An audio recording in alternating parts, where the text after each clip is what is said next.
Plot: ये कहानी alien attack और टाइम ट्रैवल पर आधारित है। Action, adventure, fantasy, SCIFE, love story. Hero Shaurya एक आम स्टूडेंट जो एक अजीब दिमागी बीमारी से ग्रसित है, जिसकी वजह से उसके इमोशन दूसरे से कई गुना अधिक है। हेरोइन रूबी एक खूबसूरत मासूम सी दिखने वाली आम लड़की जो शौर्य से मोहब्बत करती है। विलन जेडो 115 वर्ष की आयु का जवान व्यक्ति जो रहस्यमयी रूप से अमर है और कभी मर नहीं सकता। एनिमी अजगर राज जो रेड प्लैनेट नमक ग्रह का राजा है, जो पृथ्वी और इंसानों से रहस्यमयी रूप से नफरत करता है और इंसानों को नस्तो नाबूद करना चाहता है। अन्य पात्र गुरु श्रेष्ठ, गेलेन, आशीष, आर्यन, अजय, दानिश, अरबाज, सानिया, नरगिश और टीना आदि मुख्य भूमिका में हैं। तो अब शुरू करते हैं असल कहानी। कहते हैं अंतरिक्ष अनंत है और इसका कोई छोर नहीं है, और इसमें लाखों गैलेक्सी और करोड़ों ग्रह है, जिनमें से एक ग्रह जो पृथ्वी से हजारों प्रकाश वर्ष दूर है, जिसे लाल ग्रह रेड प्लैनेट के नाम से जाना जाता है। साल 1930 लाल ग्रह रेड प्लैनेट का राजा अजगर राज है, जो आज बेहद ही निराश और लाचार है। आज इस ग्रह में कुछ ऐसा हुआ है जिससे यहाँ की प्रजा के अंदर डर और मायूसी है। इस ग्रह का आसमान में चारों ओर लालिमा से घिरा हुआ है। राजा अजगर राज के महल में कमांडर कोरकू आता है। कोरकू ने कहा, महाराज, हमने पूरे शहर का मुआयना कर लिया पर वो हमें कहीं नहीं मिला। अजगर राज ने कहा, इसका मतलब वो भाग चुका है। हमारे ग्रह को तबाह करके वो तुमसे बचकर भाग गया और तुम कुछ भी नहीं कर सके। कोरकू ने कहा, हम माफी चाहते हैं महाराज। अजगर राज ने कहा, तुम क्यों माफी मांग रहे हो? सारी गलती तो हमारी ही है जो हमने उस शैतान पर भरोसा किया। हम जानना चाहते हैं कि उसने हमारी कितनी स्पेसशिप तबाह की है। कोरकू ने कहा, महाराज, सारी की सारी, और उसने हमारी सैटेलाइट और साथ ही हमारी सभी लैब तबाह कर दी। उसमें हमारे ही हथियार हमारे खिलाफ इस्तेमाल किए और एक स्पेसशिप लेकर वापस पृथ्वी की ओर चला गया। हमारी जो सेना उसके पीछे गई थी वो भी वापस नहीं लौटी। अजगर राज गुस्से में चिल्लाता है, हमने उस पर भरोसा ही क्यों किया? एक सैनिक राजा के महल में भागकर आता है और महाराज अजगर राज के सामने खड़ा हो जाता है। अजगर राज ने कहा, कहो, अब तुम क्या बुरी खबर लाए हो? सैनिक ने कहा, महाराज, अनर्थ हो गया, हमारे ग्रह के गर्भ में मौजूद अमृत गायब है। ये सुन राजा और महल में मौजूद सभी अचंभित हो जाते हैं। कमांडर कोरकू ने कहा, ये तुम क्या बात कर रहे हो? वो अमृत ही तो है जिसके कारण हमारा ग्रह अब तक अमर है। अगर वो गायब हो तो इसका सीधा सा अर्थ है हमारा ग्रह विनाश के निकट है। अजगर राज गुस्से में कहता, जेडो, तुमने ये अच्छा नहीं किया, हमारे भरोसा का नाजायज फायदा उठाया है तुमने। तुम्हारी इस गलती का खामियाजा अब पूरी पृथ्वी भुगतेगी। राजा चिल्लाकर ने कहा, विनाश कर दूंगा मैं पृथ्वी का विनाश। अंटार्कटिका महाद्वीप, सुबह 11 बजे, साल 2010, जमीन के 700 फीट नीचे बने एक खुफिया बेस में 11 लोग एक मीटिंग के लिए जमा हुए हैं। उनमें से एक ने गोल्डन मास्क लगा रखा है जिसका नाम जेडो है, और बाकी 10 ने सिल्वर सीट 7 पर बैठा शख्स जिसका नाम राजवीर है ने कहा, और कितना टाइम है हमारे पास? जेडो ने कहा, 14 साल। अगर इन 14 सालों में हमने अपना मकसद पूरा नहीं किया तो सब खाक हो जाएगा। जेडो 115 साल का होने के बाद भी उसका शरीर और आवाज एक नौजवान की तरह ही है। राजवीर ने कहा, बस 14 साल ये कैसे होगा? राजवीर ने चिंता जताते हुए कहा, जो प्रोजेक्ट 35 साल में पूरा नहीं हुआ वो 14 साल में कैसे पूरा हो सकता है? शायद हमें हार मान लेनी चाहिए। राजवीर के इतना कहते ही जेडो अपनी गन से उसे शूट कर देता है। गोली राजवीर के माथे को चीर के निकल जाती है। फिर जेडो ने कहा, यहाँ बुज़दिल लोगों की कोई जगह नहीं है। फिर वो स्क्रीन को ऑन करता है और ने कहा, ये सब बच्चे देख रहे हो। स्क्रीन पर अलग अलग बच्चों के नाम और एड्रेस के साथ उनकी जन्मतिथि भी होती है। यही हमारे अगले टारगेट है। सीट 2 पर बैठे शख्स यादव ने कहा, जैसी आपकी आज्ञा महान जेडो। जेडो ने कहा, यादव, इस बार तुम्हारे साथ टीना भी जाएगी ताकि तुम बच्चों को जिंदा ला सको। जेडो के इतना कहते ही टीना अपनी सीट से उठते हुए कहती है, जो आ गया महान जेडो। फिर यादव और टीना बच्चों की लिस्ट लेके लिफ्ट की ओर जाते हैं। लिफ्ट सरफेस से ऊपर की ओर जाती है। लिफ्ट बाहर आने के बाद टीना अपनी कलाई पर बंधी घड़ी में कुछ टाइप करती है। तभी एक बर्फीले पहाड़ को चीरता हुआ एक हाईटेक हेलीकॉप्टर बाहर आता है। यादव ने कहा, जबरदस्त, ये तो पहले से भी बेहतरीन हो गया। फिर यादव और टीना हेलीकॉप्टर में बैठकर रवाना हो जाते हैं। भी दूसरी तरफ मुंबई के हाई स्कूल में शौर्य एक लेटर रूबी को देता है। रूबी लेटर ले लेती ही और पढ़ने लगती है। लेटर पढ़ने के बाद रूबी शौर्य की तरफ देखती ही और मुस्कुरा देती है। शौर्य भी मुस्कुरा देता है। रूबी और शौर्य एक ही क्लास में थे और एक दूसरे को पसंद भी करते थे। रूबी और शौर्य की जोड़ी सबको पसंद थी, सिवाय क्लास टॉपर अरबाज के। अरबाज रूबी को पसंद करता था और शौर्य का रूबी के करीब आना शौर्य को बिल्कुल बर्दाश्त नहीं था। अरबाज अंदर ही अंदर शौर्य के लिए नफरत रखता था। शौर्य को नीचा दिखाने का एक भी मौका वो नहीं छोड़ता है। लंच ब्रेक होने के बाद रूबी स्कूल की बिल्डिंग के पीछे चली जाती है, जहां शौर्य उसका इंतजार कर रहा है। रूबी कहती है, शौर्य, तुमने मुझे यहाँ क्यों बुलाया? शौर्य ने कहा, मैं तुम्हारे लिए कुछ लाया हूँ।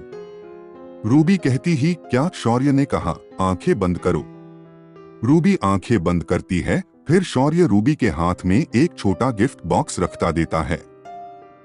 रूबी आंख खोलती है और गिफ्ट खोलती है। उसमें एक सिल्वर लॉकेट होता जिसमें रूबी और शौर्य की तस्वीर होती। रूबी बहुत खुश होती है और शौर्य को गले लगा लेती है। रूबी और शौर्य का यूं गले लगना किसी को अंदर ही अंदर जला रहता था। ये अरबाज था जो उन्हें गुस्से में घूर रहा था। शौर्य, तू तो गया आज, अरबाज गुस्से में चिल्लाया। अरबाज की आवाज सुन के शौर्य अरबाज की तरफ देखता है और हैरान हो जाता है। अरबाज क्रिकेट बैट लेकर शौर्य की तरफ भागा चला आ रहा ही अरबाज को अपनी तरफ आता देख शौर्य भागने लगता है और भागते भागते स्कूल के मैदान में चला जाता है। पर तभी उसे दो लोग पकड़ लेते हैं। तभी अरबाज ने कहा, दानिश और अजय, पकड़ के रखो इसे। दानिश और अजय अरबाज के ही दोस्त होते ही शौर्य ने कहा, अजय, दानिश छोड़ो मुझे, वरना ये पागल मुझे मार डालेगा। पता नहीं कौन सा भूत आ गया है आज इसके अंदर।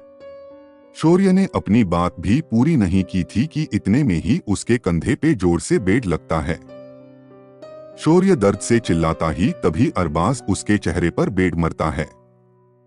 शौर्य के मुंह से खून और चीख एक साथ निकलती है। फिर अरबाज अपने हाथ से शौर्य का गला पकड़ता है और गुस्से में ने कहा, आज के बाद अगर तू रूबी के आसपास भी दिखा तो तेरी बची हुई हड्डियां भी तोड़ दूंगा। और फिर अरबाज शौर्य को छोड़ के अजय और दानिश के साथ चला जाता है। शौर्य दर्द की वजह आहें भर रहा होता है। तभी रूबी वहां आती है। शौर्य, तुम ठीक हो? रूबी पूछती है, पर शौर्य कुछ नहीं बोलता है। रूबी शौर्य को सहारा देकर उठाती है और डॉक्टर के पास ले जाती है। वही दूसरी तरह एक अनजान हेलीकॉप्टर भारत की सीमा में प्रवेश करता है। यादव टीना से पूछता है, पहला टारगेट कौन है? टीना अपनी फाइल में लगी एक तस्वीर को देखती है। मिस रूबी, हमारा पहला टारगेट है। यादव ने कहा, कहाँ मिलेगी ये लड़की? टीना मुस्कुराकर कहती है, मुंबई। किया होगा आगे, किया शौर्य अरबाज से बदला लेगा। और कौन है ये जेडो? किया मकसद है उनका, किया उनका टारगेट शौर्य और रूबी है। जानने के लिए जुड़े रहे इस एक्शन और रोमांच से भरपूर कहानी वॉर ऑफ लेजेंड सिर्फ मिस्टर लेजेंड स्टूडियो चैनल पर सब्सक्राइब करें।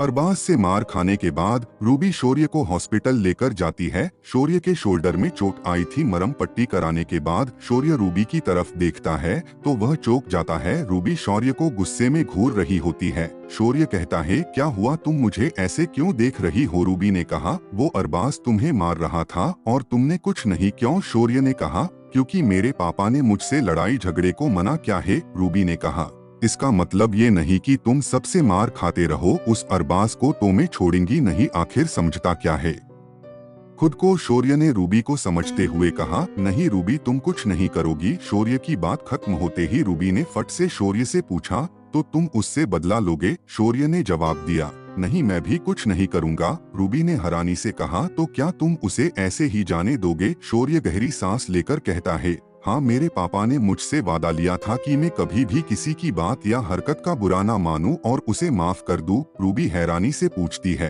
पर क्यों? शौर्य ने कहा, पता नहीं, पर मैंने पापा से वादा क्या है तो उसे निभाऊंगा। ये वादा ही मेरे पापा की आखिरी निशानी है। रूबी इस पर कुछ नहीं कहती और चुप खड़ी रहती है। फिर रूबी मजाक करते हुए ने कहा, इसका मतलब अगर कोई मुझे कुछ कहेगा तो तुम उसे भी माफ कर दोगे? शौर्य भी मुस्कुराते हुए ने कहा, हाँ बिल्कुल। शौर्य रूबी बातें करते हुए हॉस्पिटल से अपने अपने घर चले जाते हैं। अगले दिन स्कूल में रूबी जैसे ही क्लास में कदम रखती है तो उसके होश उड़ जाते हैं। रूबी देखती है कि अरबाज, अजय और दानिश शौर्य को पीट रहे हैं।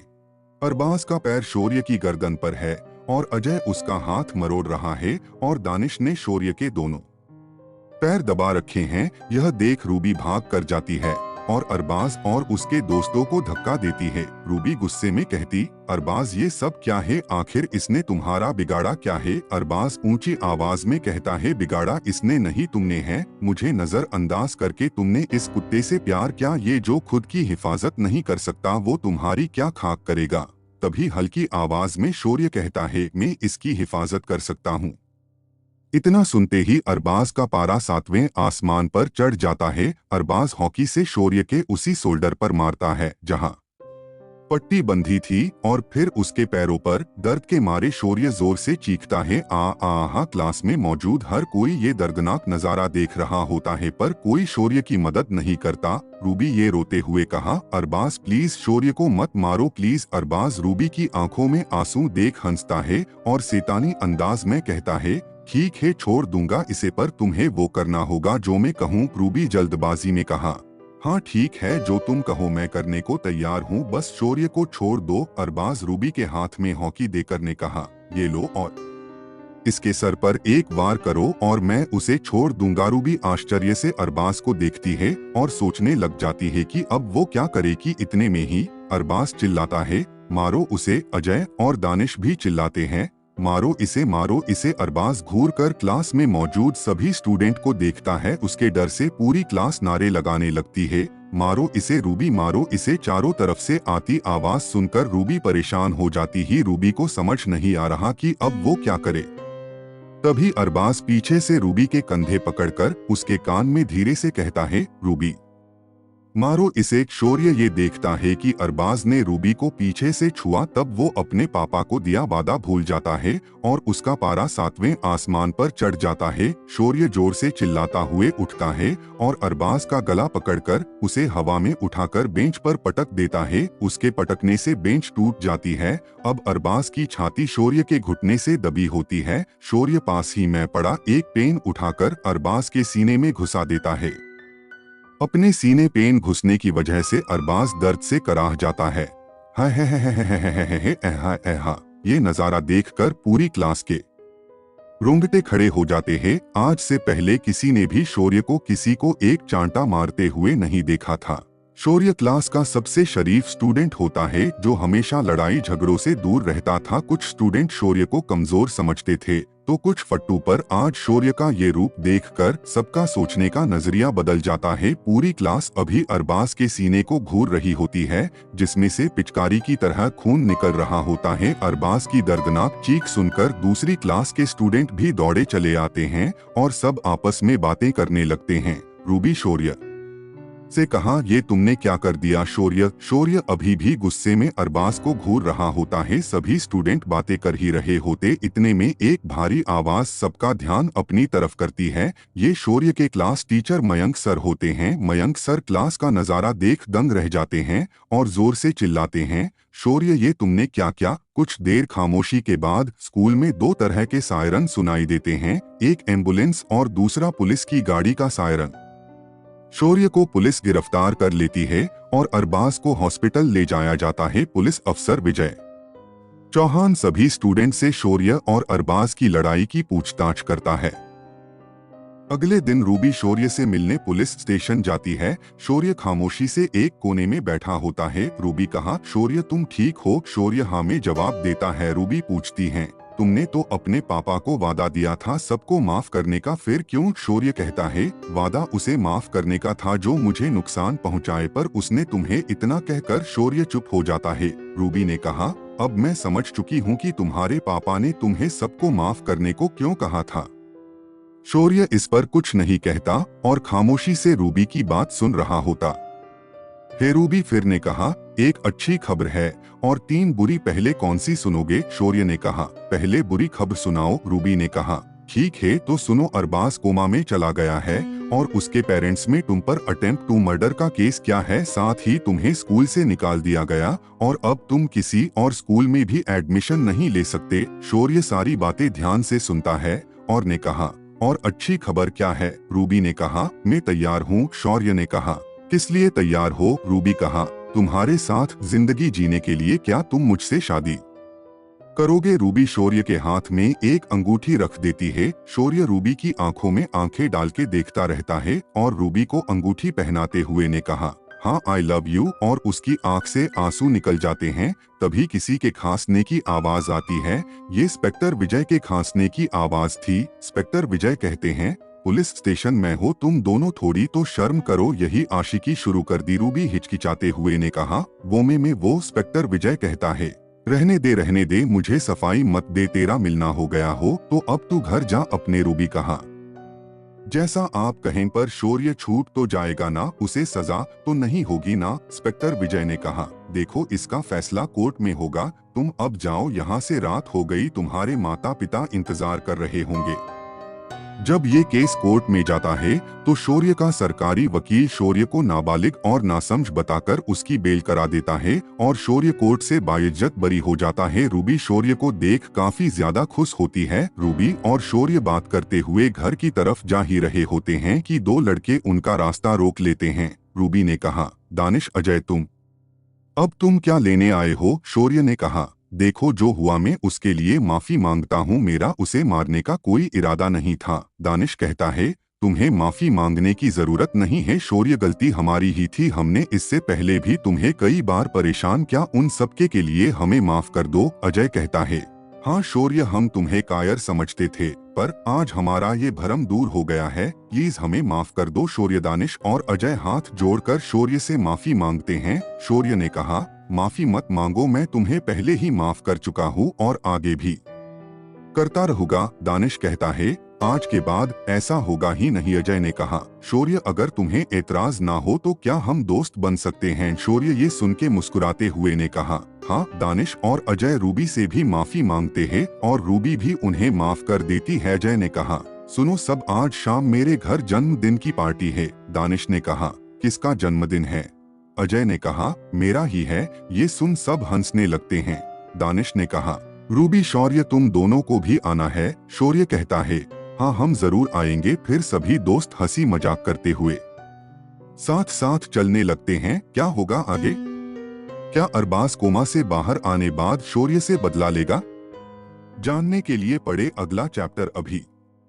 यादव और टीना एक होटल में डिनर कर रहे होते हैं। यादव ने कहा, क्या वो लड़की तुम्हारे डिवाइस में शो हो रही है? टीना कहती है, हाँ उसकी लोकेशन मलाड वेस्ट है, हम कल ही उसे अपने साथ ले चलेंगे। यादव ने कहा, अगर हम अलग अलग काम करें तो मिशन जल्दी पूरा हो जाएगा। टीना कहती है, तुम ठीक कह रहे हो, तो तुम कल किसके पीछे जाओगे? यादव ने कहा, मैं जिसके पीछे जाऊंगा वो अभी कोमा में है और उसका नाम अरबाज है। टीना और यादव के पास एक डिवाइस होता है जिसमें वो अपने टारगेट की मोबाइल लोकेशन ट्रैक करते हैं। यादव डिनर खत्म करके एच के हॉस्पिटल की तरफ निकल जाता है जहां अरबाज एडमिट होता है। हॉस्पिटल में जाने के बाद यादव नर्स को एक नोटों का बंडल देता है और उसे कुछ न करने को कहता है। यादव हॉस्पिटल के उस रूम में जाता है जहां अरबाज भर्ती होता है। यादव अरबाज को देखता है और कहता है, हेलो अरबाज, हमारे गुट में तुम्हारा स्वागत है। उसके बाद यादव अरबाज को अपने कंधों पर उठा लेता है और बाहर अपनी ब्लैक कार में ले जाता है। अरबाज को गाड़ी में बैठाने के बाद यादव एक कुटिल मुस्कान देता है और वहां से चला जाता है। वहीं दूसरी तरफ शौर्य और रूबी अजय की के घर पर उसके जन्मदिन के लिए आए होते हैं।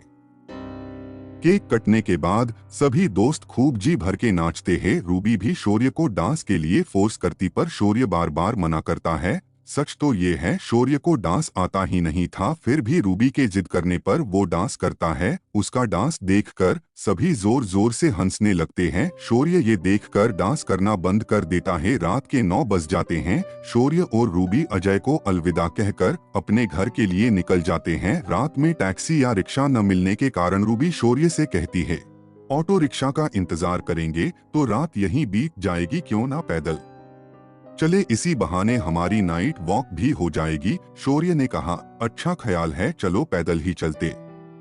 रात के सन्नाटे में शौर्य और रूबी हाथों में हाथ डाले चले जा रहे होते हैं। रात का समय होने के कारण रोड बिल्कुल खाली होते हैं। बस 1-2 गाड़ियां ही आती जाती नजर आती हैं। चांदनी रात में रूबी का चेहरा चांद से भी ज्यादा चमक रहा होता है। शौर्य बिना पलके झपकाए रूबी को निहार रहा होता है और अपने ही ख्यालों में खोया होता है।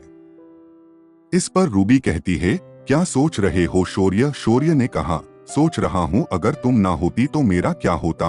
रूबी भी शौर्य की नजरों से नजरें मिलाकर कहती है, आई लव यू शौर्य, और शौर्य को किस करने को होती है। तभी अचानक एक तेज रफ्तार ब्लैक कार उनके पास आकर रुकती है। रूबी और शौर्य हैरानी से उसे देख रहे होते हैं। टीना कार से बाहर आती है और रूबी की तरफ देखते हुए कहती है, हेलो रूबी, हमारे गुट में तुम्हारा स्वागत है। शौर्य ने कहा, कौन हो तुम और किस गुट की बात कर रही हो? टीना ने कहा, मैं तुम्हें ये बताना जरूरी नहीं समझती। फिर टीना रूबी की तरफ देखते हुए कहा, रूबी कार में बैठ, तुम्हें मेरे साथ चलना होगा।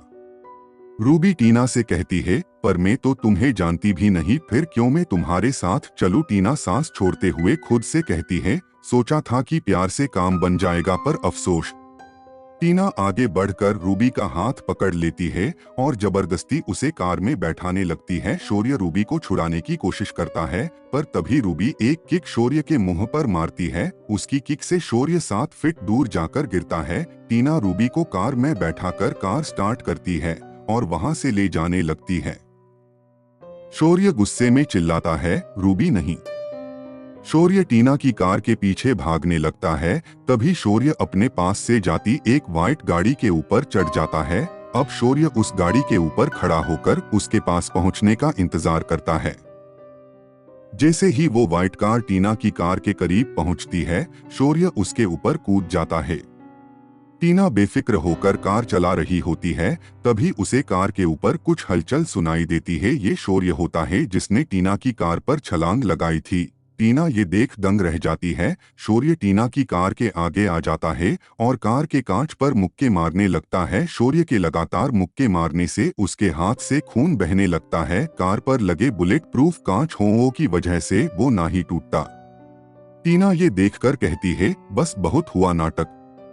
इतना कहकर वो ब्रेक लगा देती है। अचानक लगे ब्रेक से शौर्य झटका खाकर रोड पर मुंह के बल जा गिरता है। शौर्य के मुंह से खून बहने लगता है। टीना कार से बाहर आती और शौर्य को उसके बालों से पकड़कर एक जोरदार मुक्का उसके मुंह पर जड़ देती है और उसकी गर्दन पकड़कर उसका मुंह गाड़ी की डिग्गी से चिपका देती है। शौर्य खुद को छुड़ाने की बहुत कोशिश करता है, पर टीना की मजबूत पकड़ के आगे वो कमजोर पड़ जाता है।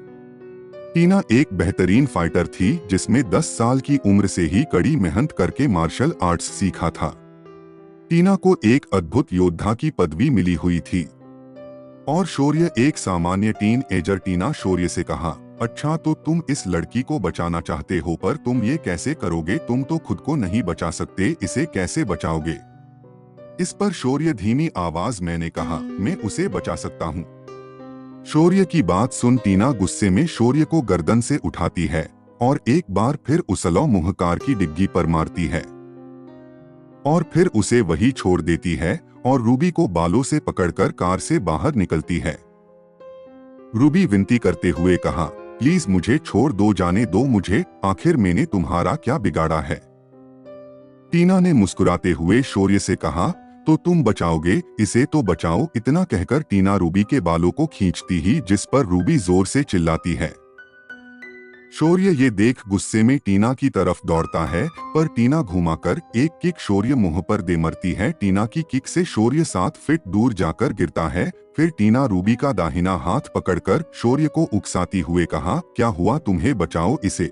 इतना कहकर वो रूबी का हाथ मोड़ती है और उसे हाथ तोड़ देती है। रूबी की दर्दनाक चीख सुन शौर्य की आंखें गुस्से से लाल हो जाती है। शौर्य टीना को गुस्से में घूरते हुए उसकी तरफ बढ़ा आता है। शौर्य इस वक्त सही से चल भी नहीं पा रहा होता है। टीना शौर्य की आंखों में देखकर बता सकती थी कि अगर शौर्य का बस चले तो उसे जान से मार डाले। शौर्य जैसे ही टीना के करीब आता है, टीना एक मुक्का शौर्य को मारने वाली होती है कि शौर्य वो मुक्का हाथ से रोक लेता है। टीना ये देख दंग रह जाती है। टीना का मुक्का इतना तेज था कि किसी मामूली इंसान का उसे रोक पाना लगभग नामुमकिन था, पर शौर्य ने उसका मुक्का रोक लिया। साथ ही शौर्य दूसरे हाथ से टीना का गला दबोच लेता है। शौर्य कुछ और करता उससे पहले ही टीना खुद को छुड़ाती है और एक के बाद एक मुक्का शौर्य के मुंह पर मारने लगती है और अंत में एक फ्लाइंग किक शौर्य के सर के ऊपर मारती है। शौर्य में अब खड़े होने की भी ताकत नहीं रहती। टीना अपना गला छूकर देखती है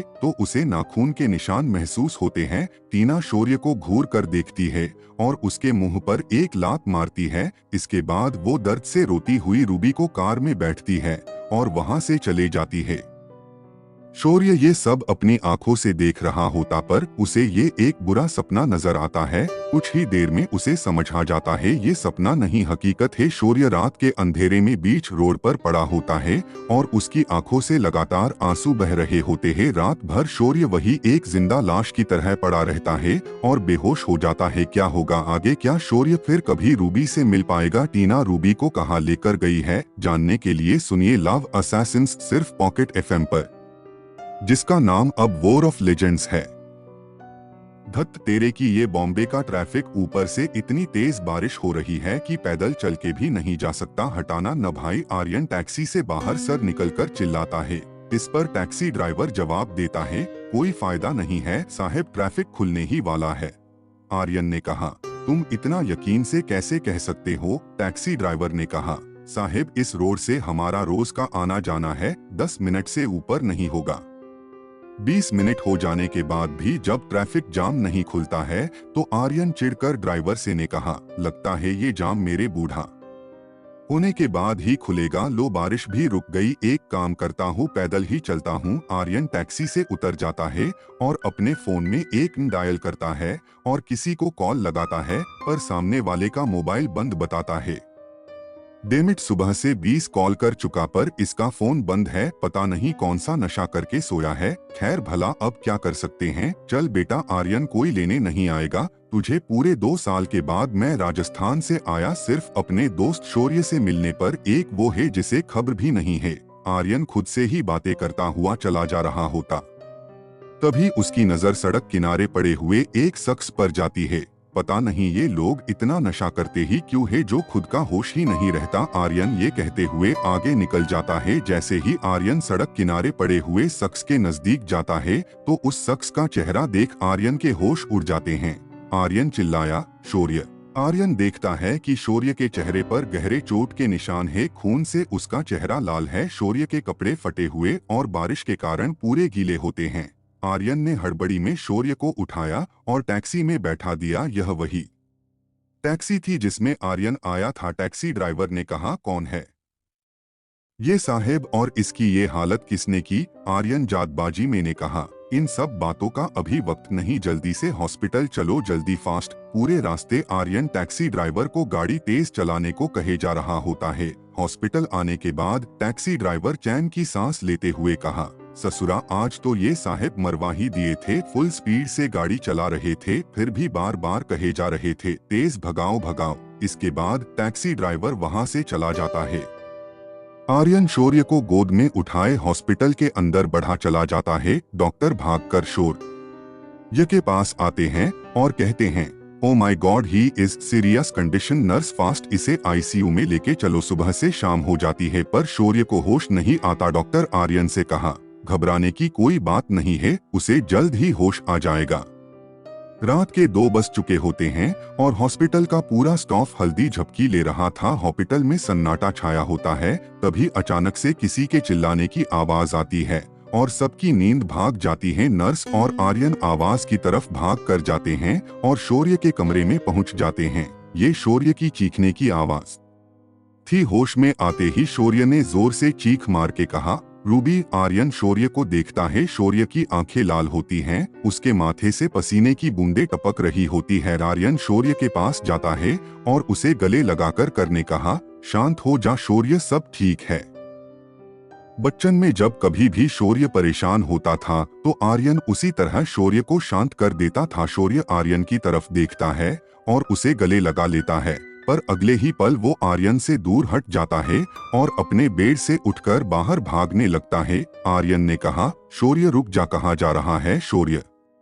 रुको, पर शौर्य नहीं रुकता और भागते हुए शौर्य उसे जगह जाकर रुकता है जहां से रूबी किडनैप हुई थी। शौर्य बड़ी ही बेचैनी से इधर उधर देखता है और पागलों की तरह रूबी को ढूंढने लगता है। आर्यन ये सब देखकर सोकड़ होता है, उससे अपने दोस्त की ऐसी हालत देखी नहीं जा रही थी। फिर आर्यन शौर्य के पास जाता है और एक तमाचा शौर्य के गाल पर मारता है और ने कहा, शौर्य शांत हो जा। शौर्य अब शांत हो जाता है और वापस आर्यन के गले लग जाता है और रोने लगता है। शौर्य ने कहा, आर्यन वो रूबी को ले गई, मेरी रूबी को मेरी आंखों के सामने से, और मैं कुछ नहीं कर पाया। आर्यन ने कहा, देख पहले तू शांत हो जा और घर चल, आराम से इस बारे में बात करते हैं। शौर्य और आर्यन अब शौर्य के घर पर होते हैं। शौर्य आर्यन को पिछली रात हुए हादसे के बारे में बता देता है। आर्यन ने कहा, तो एक अनजान लड़की रूबी को किडनैप करके ले गई और उसने रूबी का हाथ भी तोड़ दिया और वो ब्लैक कार में आई थी। और कोई बात शौर्य जो तुझे याद हो उस किडनैपर के बारे में? शौर्य जवाब देता है, हाँ बस एक बात, वो लड़ने में एक्सपर्ट थी और उसकी ताकत बेमिसाल थी।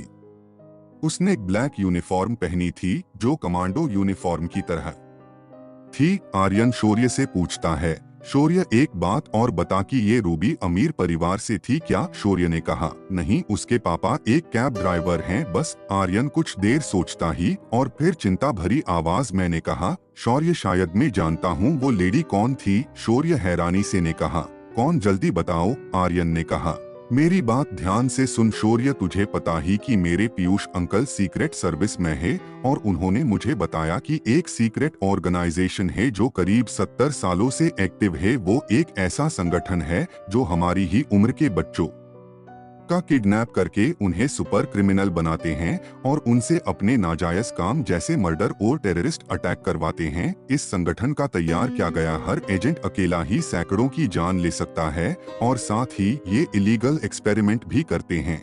इनसे उलझना किसी देश के बस की बात नहीं है। आज तक इनका एक भी एजेंट पकड़ में नहीं आया। मुझे लगता जिसने रूबी का किडनैप किया है वो इसी ऑर्गेनाइजेशन की कोई एजेंट है। शौर्य आर्यन की बातें बड़ी ध्यान से सुन रहा होता है और फिर उत्सुकता से आर्यन से कहता, कहाँ मिलेंगे ये लोग, कहाँ है ये ऑर्गेनाइजेशन? आर्यन शौर्य के मुंह से निकले शब्द सुनकर आश्चर्य से कहा, क्या तेरा दिमाग खराब हो गया? तू उनसे भिड़ने की सोच रहा? शौर्य दोबारा ने कहा, तू बस इतना बता कहाँ मिलेंगे वो लोग? आर्यन बाहर सांस छोड़कर ने कहा, पता नहीं मुझे तो, क्या किसी को नहीं पता उनका बेस कहाँ है? शौर्य ने कहा, छोड़ूंगा नहीं उन्हें जिन्होंने मुझसे मेरी रूबी को दूर किया। शौर्य की आंखों में जुनून साफ देखा जा सकता है। आर्यन शौर्य की बात सुनकर आश्चर्य से ने कहा, तुझे पता भी है तू क्या कह रहा? उनकी एक एजेंट ने तुझे अधमरा कर दिया और तू उन्हें मिटाने की बात कर रहा है। शौर्य ने कहा, तो और मैं क्या करूं? तू क्या चाहता है? मैं उन्हें ऐसे ही जाने दूं और रूबी का क्या, उसे भूल जाऊं, अपने प्यार का गला घोंट दूं? आर्यन ने कहा, नहीं मैं ऐसा नहीं कह रहा, पर अभी हम उनसे मुकाबला नहीं कर सकते। उसके लिए हमें भी ताकतवर बनना होगा और उसका एक ही तरीका है, मार्शल आर्ट। शौर्य आर्यन की बात सुनने कहा, पर हमें मार्शल आर्ट्स कौन सिखाएगा? क्या तू किसी को जानता है? आर्यन नमे जवाब देता है। तभी कोई शौर्य के घर का दरवाजा जोर से खटखटाता है। आर्यन ने कहा, तू रुकने देखता हूँ। आर्यन उठकर दरवाजा खोलता है। दरवाजे पर अजय और दानिश खड़े होते हैं। शौर्य उन्हें देख अंदर आने को ने कहा। दानिश ने कहा, शौर्य तुम्हारी ये हालत किसने की और रूबी कहाँ है? कल से वो अपने घर नहीं आई, उसके पेरेंट्स पुलिस स्टेशन गए हैं मिसिंग रिपोर्ट लिखवाने। अजय ने कहा, कल तुम और रूबी पार्टी से साथ में ही तो निकले थे, तो कहाँ है रूबी? शौर्य अजय की बात का पूरा कोई जवाब देता, इतने में ही आर्यन ने कहा, रूबी किडनैप हो गई है। दानिश चौंक कर ने कहा, क्या रूबी भी किडनैप हो गई? शौर्य ने कहा, रूबी भी से तुम्हारा क्या मतलब है? क्या और कोई भी किडनैप हुआ है? अजय ने कहा, अरबाज हॉस्पिटल से किडनैप हुआ है, पर रूबी तो तुम्हारे साथ थी, वो कब और कैसे? आर्यन ने कहा। रुको मैं तुम्हें बताता हूँ, अजय ने कहा। पर तुम हो कौन? आर्यन ने कहा। मैं शौर्य का दोस्त हूँ, आज ही राजस्थान से आया हूँ, अजय ने कहा। हाँ तो बताओ रूबी कैसे किडनैप हुई? आर्यन उन्हें पूरी बात बताता है, जिस पर अजय और दानिश हैरत करके हैं। आर्यन ने कहा, शौर्य को मार्शल आर्ट्स सीखने की जरूरत है, तभी शौर्य उनका मुकाबला कर सकेगा। दानिश और अजय, क्या तुम किसी ऐसे को जानते हो जो हमारी मदद कर सके? अजय ने कहा, हाँ मैं किसी को जानता हूँ, पर वो यहाँ नहीं मिलेगा। शौर्य ने कहा, तो फिर कहाँ? अजय ने कहा, काठमांडू, नेपाल में। क्या अब ये लोग काठमांडू जाएंगे? क्या शौर्य मार्शल आर्ट्स सीख पाएगा? जानने के लिए पढ़ते रहें। अजय सबको बताता है कि काठमांडू में दुनिया के सबसे कुशल मार्शल आर्ट्स गुरु रहते हैं। ये सुन शौर्य ने कहा, काठमांडू ठीक है, मैं जाऊंगा वहां। और शौर्य खड़ा हो जाता है और अलमारी से अपने कपड़े निकालकर बैग में रखने लगता है। आर्यन ये देख शौर्य से कहा, मैं भी तुम्हारे साथ चलूंगा। अजय ने कहा, और मैं भी, आखिर अरबाज कैसा भी हो है तो मेरा दोस्त ही न, इसलिए मैं भी तुम्हारे साथ चलूंगा। फिर सब दानिश की तरफ देखते हैं। ये देख दानिश ने कहा, ऐसे मत देखो, मैं भी चल रहा हूँ, अब दोस्ती की है तो निभानी तो पड़ेगी न। आर्यन ने कहा, तो मैं टिकट बुक कर देता है, सब तैयार हो जाओ, हम आज रात को ही काठमांडू के लिए निकलेंगे। दानिश ने अजय से कहा, चल हम भी अपना बैग लेकर आते हैं। आर्यन शौर्य से कहा, शौर्य तुम जब तक थोड़ा आराम कर लो। शौर्य अपने कमरे में चला जाता है, पर वो सोता नहीं है और हर पल रूबी के बारे में ही सोचता रहता है। वही दूसरी तरफ रूबी की जब आंखें खुलती है तो वो खुद को एक अनजान जगह पाती है। उसके टूटे हुए हाथ में प्लास्टर होता है। वो एक बड़े से हॉल में होती है। वो हॉल किसी राजा के दरबार की तरह होता है। रूबी चारों तरफ नजरें घुमाकर देखती है। उस जगह 15 फीट ऊंचे 10 सिंहासन होते हैं। उन सभी सिंहासन पर काला कोट पहने और सिल्वर मास्क लगाए लोग बैठे होते हैं। उनमें से एक सिंहासन बाकियों से ऊंचा होता है। सिंहासन पर व्हाइट सूट पहले एक दुबला पतला सा शख्स बैठा होता है, जिसके चेहरे पर गोल्डन मास्क होता है। इसके बाद रूबी अपने पास ही में खड़े बच्चों को देखती है। रूबी को मिलाकर वहाँ कुल 9 लोग होते हैं। रूबी ये सब देख अचंभित होती है और घबराकर कहा, कौन हो तुम सब और ये कौन सी जगह है? मुझे यहाँ क्यों लाया गया है? यादव ने कहा, महान जेडो को मेरा सलाम, मैंने अपना काम पूरा किया। तभी जेडो की आवाज आती है, नहीं ये केवल 9 है, एक कहाँ है? यादव ने कहा, वो कोमा है और हमारे बेस में उसका ट्रीटमेंट चल रहा है। जैसे ही हम उसकी बॉडी में CH7 वायरस इंजेक्ट करेंगे उसे होश आ जाएगा। जेडो ने कहा, तुमने अपना काम पूरा किया और मैं तुम्हें इसका इनाम भी दूंगा। जेडो 3 मेटल के कार्ड दिखाते हुए ने कहा, क्या चाहिए तुम्हें, गोल्ड, सिल्वर या डायमंड? यादव ने कहा, डायमंड। जेडो, मुझे डायमंड चाहिए। एज योर विश जेडो। वो डायमंड कार्ड निंजा स्टार की तरह यादव की तरफ फेंकता है। वो सीधा यादव की गले के पार निकल जाता है। उसकी रफ्तार इतनी तेज थी कि यादव का सिर एक ही वार में कट के अलग हो जाता है। ये देख रूबी सहित वहां मौजूद सभी बच्चों की चीख निकल गई। ये देख सूर्य प्रताप एजेंट 8 जो सिल्वर मास्क लगाए सिंहासन 8 पर बैठा होता है, धीरे स्वर में ने कहा, इसने क्या गलती की थी जेडो? जेडो ने कहा, ये से बॉम्बे के हॉस्पिटल में मौजूद CCTV कैमरे में दिखाई दिया, जिस पर वहां की पुलिस ने इसकी तलाश शुरू कर दी है। एजेंट 8 ने कहा, यानी कि इसने पीछे सबूत छोड़ा और जो कोई भी सबूत छोड़ेगा वो मरेगा, नियम यही ने कहा। कुछ देर हॉल में शांति रहती है। फिर जेडो ने कहा, एजेंट 40 इन सब बच्चों को बेस 80 में ले जाओ। वहां लगी लिफ्ट में से एजेंट 40 बाहर आता है और गन पॉइंट पर सबको वहां से लेकर लिफ्ट में चढ़ जाता है। लिफ्ट नीचे की तरफ जाती है। पूरे 20 मिनट होने के बाद लिफ्ट का दरवाजा खुलता है। कुछ कदम चलने के बाद ही रूबी को अपने सामने जो नजर आता है उसे देख रूबी की आंखें फटी की फटी रह जाती है। रूबी इस समय एक खुले मैदान में होती है जो चारों तरफ से बर्फीले पहाड़ों से घिरा होता है। साथ ही उन पहाड़ों पर इलेक्ट्रिक वायर बिछी होती है। उस मैदान में एक बॉक्स के आकार के शीशे के छोटे छोटे कमरे होते हैं और हर कमरे में एक शख्स होता है। उन शीशे के बॉक्सों पर लिखे होते हैं जैसे सब्जेक्ट A, सब्जेक्ट B, ऐसे ही Z तक टोटल 101 बॉक्स होते हैं। उनमें से 10 बॉक्स खाली होते हैं, मगर बाकियों में लोग होते हैं। पर उनके साथ जो हो रहा होता है उसे देख रूबी की रूह कांप जाती है। रूबी देखती है उसके ठीक सामने जो शीशे का बॉक्स है उसमें एक लड़की है जिसके गंजे सिर में बारीक सुइयां घुसी हुई हैं। जब रूबी दूसरे बॉक्स में की तरफ देखती है जिसमें एक लड़का है जिसके पूरे शरीर में पतले तार घुसे हुए हैं जिनसे होकर उसका खून एक बोतल में जमा हो रहा है और उस बोतले से रिवर्स होकर वो खून पाइप के रास्ते वापस उसके शरीर में जा रहा है। मगर इसके बाद जिस बॉक्स की तरफ रूबी ने देखा उसे देख रूबी डर के मारे बेहोश ही हो गई। रूबी ने देखा बॉक्स जब में मौजूद लड़के के ऊपर दो पाइप है, एक पाइप में से पेट्रोल निकलता है और जैसे ही पेट्रोल उसके शरीर से होते हुए नीचे जल रही मोमबत्ती के पास जाता है उसकी बॉडी में आग लग जाती है। कुछ ही सेकंड में दूसरे पाइप से सूखी बर्फ निकलती है और आग को एक झटके में बुझा देती है और दोबारा पेट्रोल निकलता है, फिर आग लगती है और फिर बुझती है। हर 3 मिनट में सब दोहराया जाता है।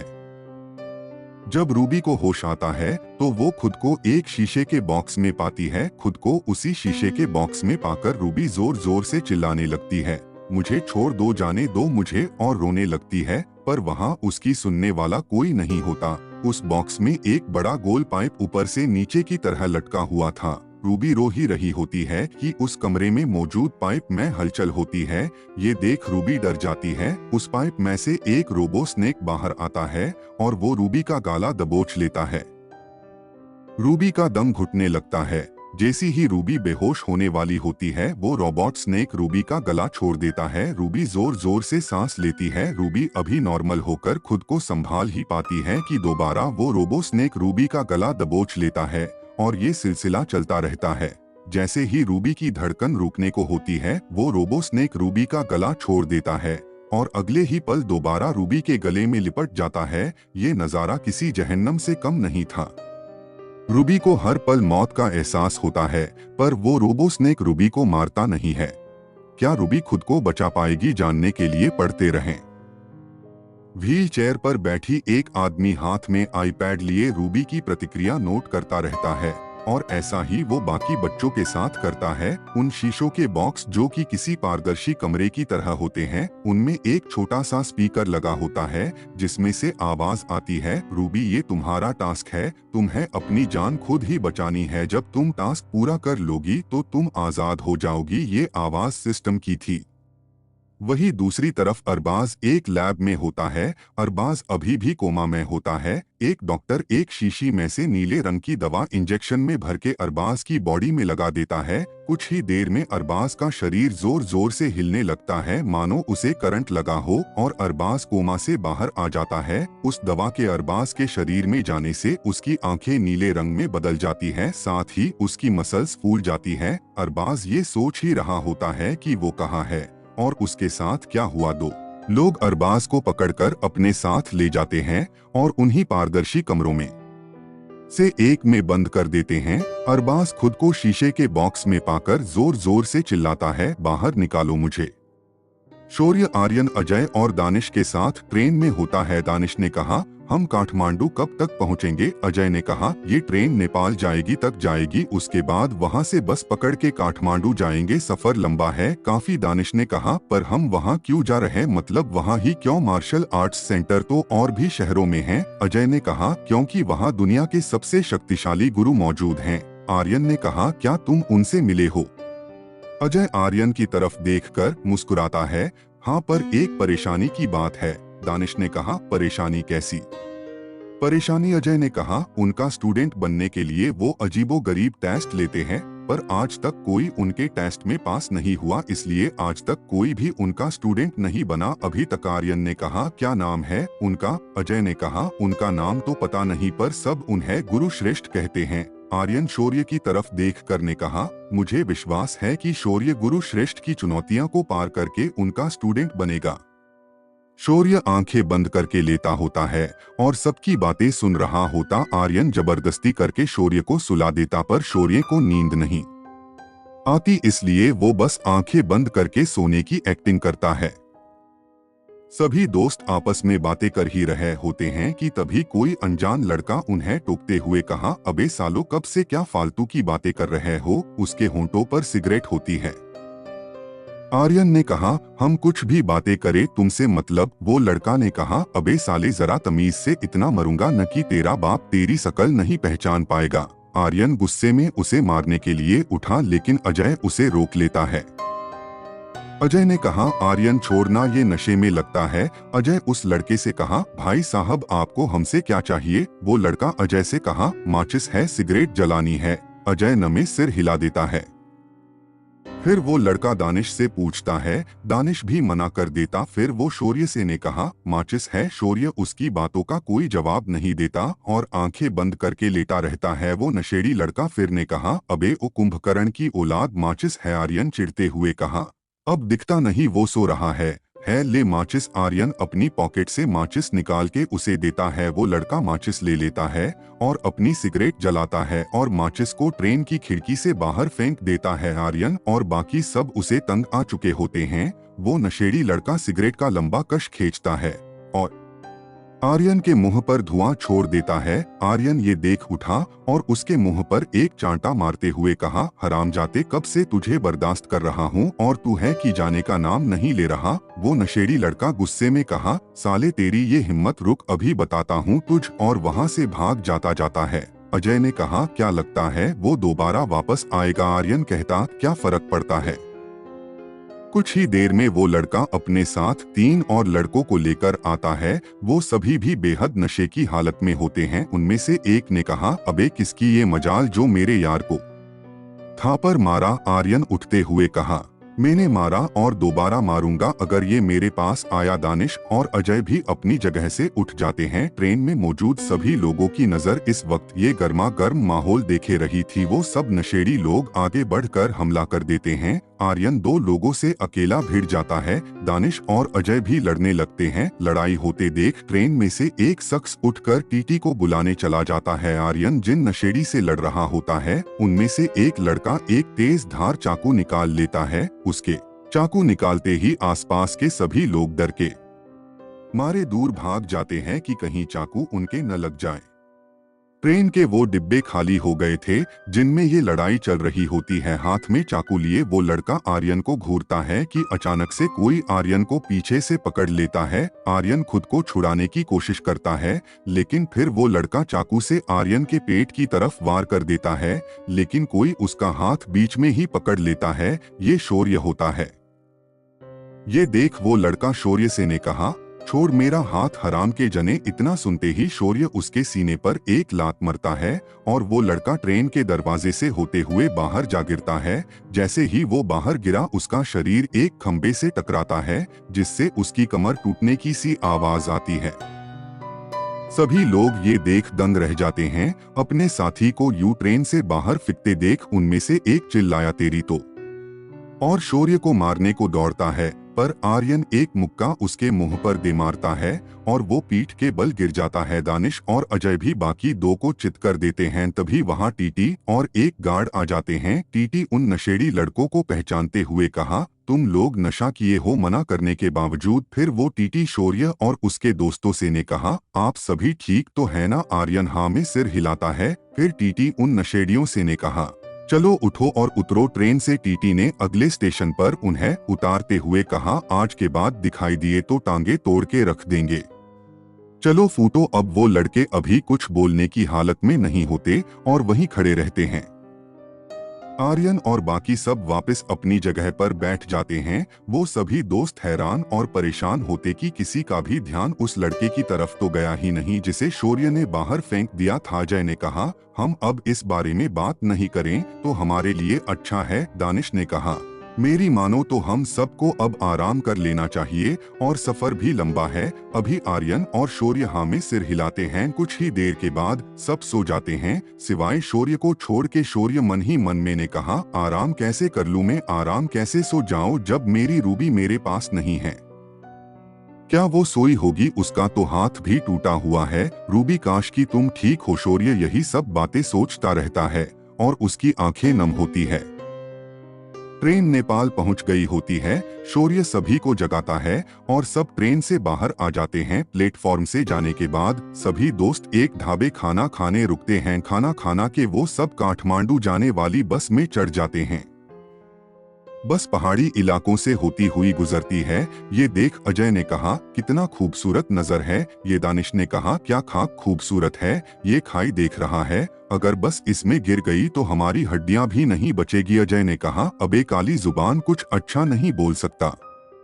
आर्यन और शौर्य पीछे की सीट पर बैठे होते हैं। आर्यन शौर्य से पूछता है, तुझे पता तो है तूने ट्रेन में क्या क्या था? तूने किसी को जान से मार दिया। वो तो किस्मत से किसी ने वो देखा नहीं, वरना अभी हम यहाँ नहीं जेल में होते। शौर्य खामोशी से आर्यन की बातें सुनता है मगर कुछ बोलता नहीं है। आर्यन ने कहा, अब बताएगा तूने क्यों, क्या ऐसा? शौर्य धीमी आवाज में ने कहा, मैं जिंदगी ने मुझसे बहुत कुछ छीन लिया है। मेरा माँ, मेरे पापा, बड़ा भाई और रूबी, बस अब मैं और किसी को खोना नहीं चाहता हूँ। ये कहते हुए शौर्य की आंखों में आंसू होते हैं। आर्यन शौर्य ने कहा, देख शौर्य, खुद को संभाल। और शौर्य के आंसू पोंछ देता है। वही दूसरी तरफ अरबाज इस वक्त एक छोटे पारदर्शी कमरे में होता है। उस कमरे में ऊपर की तरफ दो पाइप लगे होते हैं। एक पाइप में से प्रेशर के साथ पानी निकलता है और धीरे धीरे वो कमरा भरने लगता है। कमरे में पानी अरबाज की गर्दन तक भर जाता है और दूसरे पाइप से दो मछली बाहर आती हैं। उन्हें देख अरबाज के होश उड़ जाते हैं। ये कोई आम मछलियां नहीं थी, ये पिरान्हा मछलियां होती हैं। उनमें से एक अरबाज के कंधे पर काट लेती है और दूसरी उसके मुंह की तरफ झपटती है। बी कुटेन्यू। पिरान्हा मछलियों में से एक कंधे पर काट लेती है और दूसरी उसके मुंह की तरफ झपटती है, पर अरबाज उसे अपने हाथ से पकड़ लेता है और अपने दांतों से उसका सिर काट कर फेंक देता है और दूसरी पिरान्हा को भी अपने हाथ से पकड़ता है और किसी कपड़े की तरफ निचोड़ देता है। अरबाज के शरीर में काफी बदलाव आ चुके होते हैं। उसकी आंखें नीली हो चुकी होती है, साथ उसकी मसल्स और ताकत भी बढ़ गई थी। अरबाज अब खुद को काफी ताकतवर महसूस कर पा रहा होता है। उसके शरीर में ये बदलाव उस इंजेक्शन की वजह से आता जो कोमा में दिया गया था। अरबाज ने जैसे ही दोनों मछलियों को मारा, स्पीकर से एक तेज आवाज आती, अरबाज आप टास्क में सफल हुए, इसी के साथ ही इनाम के रूप में आपको 100 करोड़ रुपए दिए जाते हैं। अरबाज ये सुन अचंभित होता है। 100 करोड़ इतने मामूली से टास्क के लिए शानदार। इसी के साथ अरबाज के पारदर्शी कमरे का दरवाजा खुल जाता है और अरबाज बाहर की तरफ चला जाता है, जहां व्हील चेयर पर एक शख्स हाथ में टैब लिए कुछ नोट कर रहा होता है। अरबाज उससे कुछ पूछता इससे पहले ही वो शख्स अरबाज को एक मेटल का कार्ड देता है और ने कहा, रूम 400 में जाओ, लिफ्ट बाई और है। अरबाज लिफ्ट की ओर जाता है। लिफ्ट में कदम रखने से पहले अरबाज मुड़कर देखता है कि वहाँ और भी पारदर्शी कमरे हैं कि जिनके अंदर उसी की तरह लोगों को टास्क के नाम पर यातनाएं दी जा रही थी। अरबाज ने कहा, नर्क शायद इससे बेहतर होगा। इतना कहते ही उसकी नजर उस बॉक्स नुमा कमरे की तरफ जाती है जिसके अंदर रूबी होती है। अरबाज ये देख दंग रह जाता है। वो तुरंत दौड़कर रूबी के पास जाता है। जैसे ही वो उस पारदर्शी कमरे को हाथ लगाता है, उसे एक जोर का करंट लगता है और वो पीछे हट जाता है। अरबाज देखता है कि रूबी के गले को एक रोबोट सांप ने जकड़ रखा है। अरबाज रूबी की मदद करना चाहता था पर कर नहीं पाता। व्हील चेयर वाला शख्स अरबाज को वहां से जाने कहता है। अरबाज वहां से चला जाता है, पर उसकी नजरें जाते हुए भी रूबी को देख रही थी कि अरबाज लिफ्ट में घुस जाता है और ऊपर का बटन दबा देता है। वहीं दूसरी तरफ शौर्य, आर्यन, अजय और दानिश काठमांडू जाने वाली बस में होते हैं। बस काठमांडू पहुंच चुकी होती है। सभी दोस्त बस से बाहर निकलते हैं। वहां का नजारा बेहद ही खूबसूरत होता है। चारों तरफ आकर्षक इमारतें और बड़े बड़े पहाड़। काठमांडू एक खूबसूरत शहर था। आर्यन ने कहा, अजय तो अब हमें कहाँ जाना है? अजय जवाब देता है, वो जो सामने पहाड़ी दिख रही है, हमें वहां जाना है। उस पहाड़ी के दूसरी तरह एक एकेडमी है, वहीं हमारी मंजिल है। सभी दोस्त बातें करते हुए जाते हैं। दानिश ने कहा, हम क्या वहां तक पैदल चल के जाएंगे? अजय दानिश का मजाक उड़ाते हुए ने कहा, क्या करे, तेरे बाप ने पहाड़ पर बस चलाने से मना क्या है? दानिश, अजय के पेट में अपनी कोहनी मरता है। आर्यन ये देख हंसने लगता है, मगर शौर्य अलग ही दुनिया में होता है। उसके मन में सैकड़ों सवाल घूम रहे होते हैं। आर्यन शौर्य से कहा, क्या हुआ शौर्य, क्या सोच रहा है? कुछ भी नहीं। शौर्य ने कहा, वो सब चल ही रहे होते कि इतने में एक सफेद पोशाक पहने लड़का भागता हुआ आता है और आर्यन से टकरा जाता है। आर्यन ने कहा, क्या हुआ भाई, देख कर नहीं भाग सकते अभी मैं गिरते गिरते बचा हूं। वो लड़का माफी मांगते हुए कहा, माफ करना भाई, वो अपनी जान बचाकर भाग रहा हूं तो इसलिए आपको टक्कर लग गई। आर्यन ने कहा, तुम किससे जान बचाकर भाग रहे हो? लड़का ने कहा, उस सन की गुरु से। आर्यन ने कहा, क्या मतलब? साफ साफ कहो ताकि हम समझ सकें और तुम्हारी कुछ मदद कर सकें। वो लड़का ने कहा, बताता हूँ। वो हुआ ये है कि मैंने अपने एक मित्र से गुरु श्रेष्ठ का नाम सुना था। वो दुनिया के सबसे मशहूर गुरु है, तो उनसे युद्ध कला सीखने के लिए उनके पास गया। वो जो सामने पहाड़ी देख रहे हो उसके दूसरी तरफ उनकी अकेडमी है। आर्यन ने कहा, फिर क्या हुआ? वो लड़का ने कहा, फिर जब मैं उनके पास गया तो उन्होंने एक अजीब शर्त रख दी। उन्होंने कहा कि खुद को तेल छिड़क के आग लगाकर पहाड़ी से नीचे कूद जाओ। आर्यन और बाकी सब शोकड हो जाते हैं। अजय आश्चर्यजनक रूप से उस लड़के से ने कहा, क्या तुम कोई मजाक कर रहे हो? ऐसी कैसी शर्त है? ये साफ साफ खुदकुशी है। वो लड़का ने कहा, हाँ सही कहा तुमने, मैंने भी गुरु श्रेष्ठ से यही कहा था, पर वो मानने को राजी नहीं हुए और मुझे अपने चाबुक से पीटने लगे। बड़ी मुश्किल से मैं वहाँ से भाग कर आया हूँ। आर्यन, अजय और दानिश इस वक्त गहरे सदमे में होते हैं, क्योंकि वह भी गुरु श्रेष्ठ के पास ही जा रहे होते हैं। सभी एक दूसरे की शकल देख रहे होते हैं। किसी को समझ नहीं आता कि अब वो क्या करे, गुरु श्रेष्ठ के पास जाए या नहीं। शौर्य ने कहा, हम जाएंगे, जरूर जाएंगे। आर्यन शौर्य की बात का कुछ जवाब नहीं देता। सफेद पोशाक वाला लड़का ने कहा, तुम्हारा दिमाग खराब है क्या? जो तुम उस सनकी के पास जा रहे हो, मेरी मानो लौट जाओ जहाँ से आए हो। अजय ने कहा, अरे ओ भाई साहब, आप अपना काम करो, जाओ यहाँ से जाओ। तू जाओ कैसे? मैं भागते समय मेरा पर्स कहीं गिर गया, अब तुम ही बताओ मैं घर कैसे जाऊँ? आर्यन अपने पर्स से 1000 रुपए निकालकर उसे देता है। वो लड़का पैसे लेके वहाँ से चला जाता है। सभी दोस्त अपनी मंजिल की तरफ बढ़ जाते हैं। वो सब पहाड़ के दूसरी तरफ चले जाते हैं, जहां से एक कच्चा रास्ता ऊपर की तरफ जाता है। दानिश हैरानी से कहा, क्या हमें इसी पगडंडी पे चलना होगा? अजय ने कहा, हाँ, अब सोचना बंद कर और चलना शुरू कर। वो लोग पहाड़ के ऊपर पहुंच जाते हैं, जहां लकड़ी से बना हुआ एक बड़ा घर होता है और एक खुले मैदान जहां लकड़ी से बने हथियार होते हैं, जैसे तलवार, भाले, तीर, कमान और खंजर इत्यादि, जो एक दीवार पर टंगे होते हैं। शौर्य जैसे अपना कदम आगे बढ़ाता है, एक नुकीला भला उसके सामने आकर जमीन में घुस जाता है और एक आवाज आती है, क्यों आए हो यहाँ? वो आवाज शांत और मधुर होती है, जैसे किसी छोटे बच्चे की आवाज हो। दानिश ये आवाज सुनकर कहा, लगता है कि अंदर कोई छोटा बच्चा है। उसके इतना कहते ही एक भरी आवाज आती है कि मेरे पास तुम्हारे व्यर्थ प्रश्नों को उत्तर देने का समय नहीं है, जाओ यहाँ से। आर्यन और बाकी सब हैरान होते हैं कि अब वो क्या करें। अजय ऊंची आवाज में ने कहा, गुरु श्रेष्ठ, हम यहाँ युद्ध कला सीखने आए हैं। उसके इतना कहते ही गुरु श्रेष्ठ घर के अंदर से बाहर आते हैं। गुरु श्रेष्ठ पतले होते हैं, उनके सिर पर कोई बाल नहीं होता और न ही दाढ़ी मूछ। उन्होंने लाल रंग के कपड़े पहने होते हैं। उनके दाहिने हाथ में एक चाबुक होता है और गले में एक रुद्राक्ष की माला। दानिश अजय से पूछता है, अजय क्या यही है? गुरु श्रेष्ठ, अजय ने कहा, हाँ यही है। अजय दोनों हाथ जोड़कर कहा, प्रणाम गुरु जी। उसके ऐसा करते ही आर्यन और दानिश भी गुरु श्रेष्ठ को हाथ जोड़ के प्रणाम करते हैं, पर शौर्य ज्यों का त्यों खड़े रहता। उसके मन में अभी भी रूबी का ही ख्याल होता है। जब गुरु श्रेष्ठ ये देखते हैं कि शौर्य उन्हें प्रणाम नहीं कर रहा, तो वह ऊंची आवाज में चिल्लाते हैं, कौन है अभिमानी? शौर्य ये आवाज सुन अपने ख्यालों से बाहर आ जाता है। शौर्य देखता है कि सभी दोस्त हाथ जोड़कर गुरु श्रेष्ठ को प्रणाम कर रहे हैं, तो वो भी तुरंत ऐसा ही करता है। उसके बाद गुरु श्रेष्ठ ने कहा, तुम सभी हमारे साथ आओ। गुरु श्रेष्ठ उन सबको घर के पीछे की तरफ ले जाता है, जहां से खाई साफ देखा जा सकती थी। गुरु श्रेष्ठ कहते हैं, तो बताओ तुम सब यहाँ क्यों आए हो? अजय ने कहा, गुरु जी, हम सभी मार्शल आर्ट्स में सीखने आए हैं, क्या आप हमें अपना शिष्य स्वीकार करेंगे? गुरु श्रेष्ठ कहते हैं, अगर तुम सभी योग्य सिद्ध हुए तो अवश्य ही हम तुम्हें शिष्य के रूप में स्वीकार करेंगे, परंतु अपनी योग्यता सिद्ध करने के लिए तुम्हें एक परीक्षा देनी होगी। आर्यन ने कहा, कैसी परीक्षा? गुरु श्रेष्ठ, कैसी परीक्षा लेने वाले हैं? गुरुजी, आर्यन की। क्या अपनी परीक्षा में आर्यन सफल हो पाएगा या कर देगा गुरुजी को निराश? To be continue.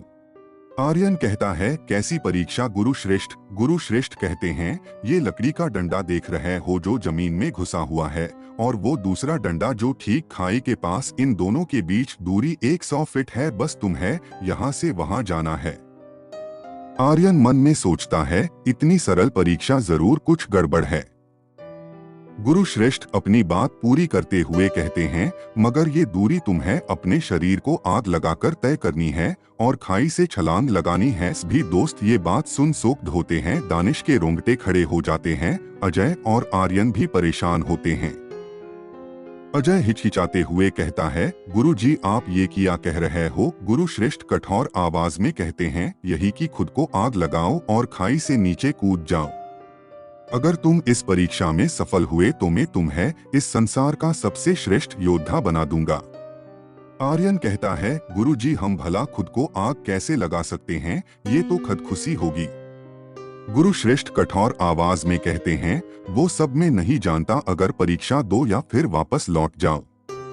आर्यन कहता है, अजय ये तू किस साइको के पास लाया है हमें? अजय कहता है, ये संसार के सबसे शक्तिशाली गुरु हैं, पर पता नहीं ये ऐसी अजीब शर्त क्यों रख रहे हैं। शायद इसी वजह से एकेडमी में एक भी स्टूडेंट नहीं है। दानिश कहता है, डर के भाग गए होंगे सब। आर्यन कहता है, बातें बाद में करना, अब चलो यहाँ से। तभी शौर्य की आवाज आती है, मुझे आपकी शर्त मंजूर है। गुरु श्रेष्ठ आर्यन, अजय और दानिश देखते हैं कि शौर्य उनके साथ न होकर गुरु श्रेष्ठ के सामने खड़ा है, और उसके मुंह से निकली बात सुनकर सब अचंभित होते हैं। खुद गुरु श्रेष्ठ भी हैरान होते हैं, क्योंकि पिछले 15 साल में शौर्य पहला ऐसा इंसान था जिसने ये शर्त मानी थी। शौर्य की आंखों में डर का नामो निशान नहीं था। गुरु श्रेष्ठ शौर्य से कहते हैं, अद्भुत, तुम्हारी आंखों में जुनून साफ देखा जा सकता है। इसके बाद गुरु श्रेष्ठ एक मटके में से तेल निकालकर शौर्य को भीगा देते हैं। धीरे धीरे पूरा मटका खाली हो जाता है। शौर्य पूरी तरह भीग चुका होता है। शौर्य को यूं देख आर्यन जोर से चिल्लाता है, शौर्य तेरा दिमाग खराब हो गया है क्या? तुझे होश भी है? तू क्या करने जा रहा है? शौर्य आर्यन से कहता है, मैं जानता हूँ मैं क्या कर रहा हूँ, और ये भी कि आज मेरी मौत भी हो सकती है, पर मैं तुम्हें यकीन दिलाता हूँ आर्यन, मैं मरूंगा नहीं, आज तो हरगिज नहीं। आर्यन कहता है, पर शौर्य आर्यन को कुछ न बोलने का इशारा करता है। गुरु श्रेष्ठ शौर्य से कहते हैं, ये लो माचिस। शौर्य माचिस लेकर उसमें से एक तीली निकालता है और खाई की तरफ देखता है। एक बार के लिए उसके दिल में खौफ आता है, पर दूसरे ही पल वो खौफ गायब हो जाता है। शौर्य माचिस की तीली जलाता है और उसे घूरते हैं। शौर्य जैसे ही माचिस की तीली जलाता है, वहां मौजूद सभी की धड़कनें बढ़ जाती है। सबकी आंखें बस शौर्य को ही देखे जा रही थी। आर्यन शौर्य को रोकना चाहता है, पर रोक नहीं पाता, और शौर्य देखते ही देखते खुद को आग लगा लेता है और भागने लगता है। शौर्य की चीख चारों तरफ गूंजने लगती है।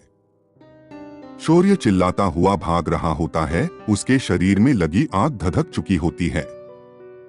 शौर्य का शरीर आग से जल रहा होता है। इसके साथ ही वो भागते हुए खाई से नीचे कूद जाता है। शौर्य को खाई से कूदता देख आर्यन जोर से चिल्लाया, शौर्य नहीं नहीं नहीं। अजय और दानिश की भी चीख निकल जाती है। शौर्य खाई से नीचे कूद जाता है, पर तभी काले कपड़े पहने एक शख्स अचानक से सामने आता है और बड़ी फुर्ती से खाई में कूद जाता है और जलते हुए शौर्य को पकड़ लेता है। वो शख्स रस्सियों से बंधा होता है। वो शौर्य को कंधों पर उठाकर ऊपर ले आता है। गुरु श्रेष्ठ हवा की रफ्तार से शौर्य को एक नीले कपड़े से लपेट देते हैं और शौर्य को अपने साथ घर के अंदर ले जाते हैं। घर के अंदर एक ठंडे पानी का कुंड होता है। गुरु श्रेष्ठ शौर्य को उस पानी में रख देते हैं और एक मटका जिसमें सफेद रंग का चूरन होता है उसे कुंड में डाल देते हैं और बाहर चले आते हैं। ये सब इतना जल्दी हुआ था कि शौर्य के दोस्त कुछ भी समझने में असमर्थ होते हैं।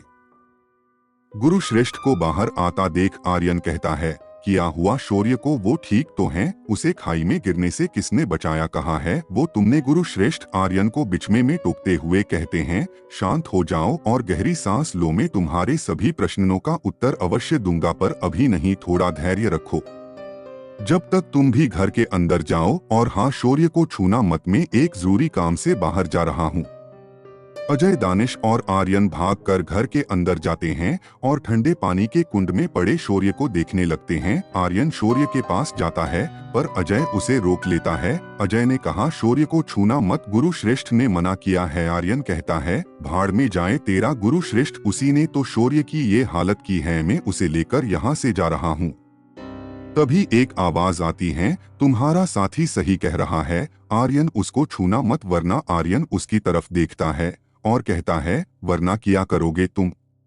वो शख्स कहता है, वरना तुम्हारी नाजुक गर्दन के लिए अच्छा नहीं होगा। और वो शख्स अपनी तलवार मयान से बाहर निकाल लेता है। वो शख्स काले कपड़े पहने एक कोने में खड़ा होता है। अजय आर्यन को अपनी तरफ खींच रहता है। काफी देर कमरे में खामोशी रहती है। रात हो जाती है और शौर्य को अब तक होश नहीं आता। आर्यन काफी परेशान होता है। अजय और दानिश भी मायूस होते हैं। To be continue. रूबी इस वक्त एक पारदर्शी कमरे में होती है जो शीशे का बना होता है। रूबी के गले में एक रोबोट का सांप लिपटा होता है जो उसका गला दबा रहा होता है। रूबी का दम घुटने को होता है, फिर वह सांप उसे छोड़ देता है। जब रूबी सांस लेकर नॉर्मल होती है तो वह सांप दोबारा रूबी का गला पकड़ लेता है। रूबी इन सब से तंग आ चुकी होती है और यही सोच रही होती है कि आखिर उससे क्या गलती हुई जो उसकी इतनी बड़ी सजा मिल रही है। वह शौर्य के बारे में सोचती है कि किस तरह शौर्य उसकी जान बचाने के लिए अपने से ताकतवर से लड़ गया था और उसे कितनी चोट आई थी। क्या शौर्य ठीक होगा? नहीं नहीं, मुझे कुछ करना होगा, मुझे इस सांप से लड़ना होगा। आखिर शौर्य को इतनी चोट मेरी वजह से मिली थी। रूबी को इस कदर दर्द होता है उस सांप के गला दबाने से कि उसका सोचने का नजरिया ही बदल जाता है। बार बार लगातार एक ही दर्द का सामना करके रूबी की सोच बदल जाती है। अब उसे जिंदगी या मौत की परवाह नहीं थी। अब उसे बस किसी भी हाल में इस कमरे से बाहर निकलना था। एक बार फिर वह रोबोट सांप रूबी के गले की तरफ झपट्टा मारता है पर इस पर रूबी उसे अपने हाथ से पकड़ लेती है। वह सांप हिलने की कोशिश करता है पर वह भी उसे कस के पकड़ लेती हैं। तभी रूबी की नजर उस सांप की जीभ पर जाती है जो वायर की होती है। रूबी को ख्याल आता है, अगर मैं वायर ही निकाल दूं तो शायद यह रुक जाएगा। वह ऐसा ही करती है और अपने मुंह से उसकी जीभ को खींचकर बाहर निकाल देती है। क्योंकि रूबी का दूसरा हाथ टूटा हुआ था, इसी वजह से रूबी ये काम अपने मुंह से करते हैं। जैसे ही वह वायर सांप के मुंह से बाहर आती है, सांप जमीन पर गिर जाता है और सिस्टम से आवाज आती है, बधाई हो रूबी, आपने टास्क सफलतापूर्वक पूरा किया है। इनाम के रूप में आपको 100 करोड़ रुपए दिए जाते हैं। यह अनाउंसमेंट होते ही उस शीशे के बने पारदर्शी कमरे का दरवाजा अपने आप खुल जाता है और रूबी बाहर आती है। रूबी की नजर व्हील चेयर पर बैठे एक आदमी पर पड़ती है जिसके हाथ में टैब होता है और वह कुछ नोट कर रहा होता है। रूबी जैसे उसके पास जाती है, वह आदमी एक कार्ड निकालकर रूबी को देते हुए कहता है, रूम नंबर 400 में जाओ, लिफ्ट बाई और है। रूबी उससे कुछ पूछना चाहती थी पर वह आदमी रूबी को बस जाने का इशारा करता है और रूबी बिना कुछ कहे लिफ्ट की ओर चले जाती है। एक तरफ एक पहाड़ी के ऊपर बने लकड़ी का घर में अजय, आर्यन और दानिश मायूस बैठे होते हैं।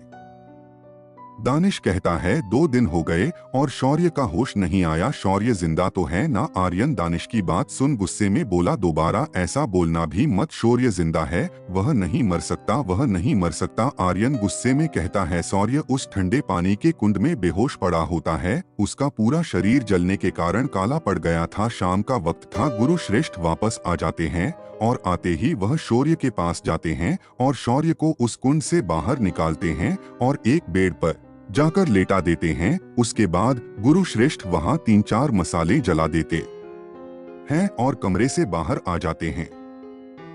कमरे से बाहर आने के बाद वह ने कहा, सब मेरे साथ आओ। आर्यन पूछता है, गुरुजी शौर्य ठीक तो हो जाएगा ना? गुरु श्रेष्ठ ने कहा, तुम घबराओ मत, शौर्य को कुछ नहीं हुआ है, वह अभी जिंदा है, बहुत जल्द उसे होश आ जाएगा। गुरु श्रेष्ठ देखते हैं कि अजय काफी परेशान है तो वह अजय की तरफ देखते हुए ने कहा, अजय मन में कोई प्रश्न है तो पूछ लो, अब मैं तुम्हारे सभी प्रश्नों का उत्तर देने के लिए सज हूँ। अजय कहता है, यह कैसी परीक्षा थी गुरुजी? शौर्य मर सकता था फिर भी आप ऐसी परीक्षा क्यों? आखिर क्यों? गुरु श्रेष्ठ अजय से कहा, तुम्हारा ऐसा सोचना जायज है, पर मैं अब तुम्हें कुछ ऐसा बताने वाला हूँ जो तुमने शायद कभी ना सोचा हो। आर्यन, दानिश और अजय ध्यान से गुरु जी की बात सुनते हैं। गुरु श्रेष्ठ ने कहा कि अब से 30 साल पहले मैं ऐसी कोई परीक्षा किसी से नहीं लेता था। मैं लोगों को सामान्य रूप से मार्शल आर्ट, युद्ध कला सिखाता था, पर एक दिन आसमान से कोई ऐसा आया जिसने मेरे सभी शिष्यों को मार दिया। कुल मिलाकर मेरे 5000 से ज्यादा से शिष्य थे। उसने सभी को मौत के घाट उतार दिया।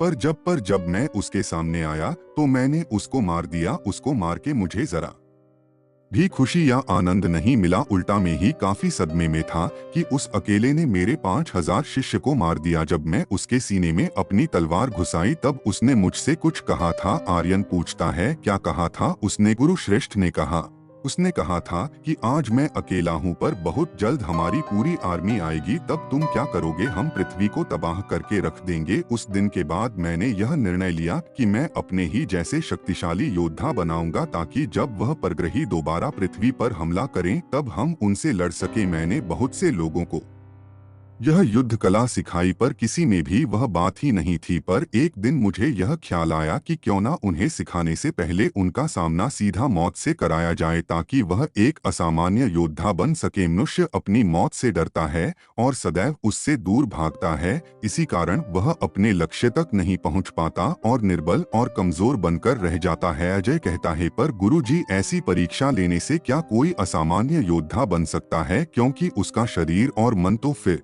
भी वैसा ही रहता है जैसा पहले था। गुरु श्रेष्ठ अजय से कहा, ऐसा नहीं है अजय, जब किसी का सामना सीधा मौत से होता है तो उसका सोचने का, परिस्थितियों से सामना करने का नजरिया ही बदल जाता है। मौत से सामना करने के बाद इंसान के अंदर का भय खत्म हो जाता है और उसका साहस कई गुना बढ़ जाता है। वह शख्स जिसने शौर्य को खाई से बाहर निकाला, वह खुद इस परीक्षा को 15 बार दे चुका है और हर बार वे अपने दम पर खाई से बाहर आता है। गुरु श्रेष्ठ की बात सुन सभी दोस्त काफी हैरान होते हैं और एक बार फिर उस काली पोशाक पहने शख्स को देखते हैं जो एक कोने में चुपचाप खड़ा है। आर्यन कहता है, गुरुजी, वह परग्रही आखिर थे कौन और कैसे दिखते हैं? गुरु श्रेष्ठ ने कहा, वह परग्रही दिखने में इंसान की तरह ही होते हैं, पर उनकी कद काठी सामान्य निशान से अलग होती है।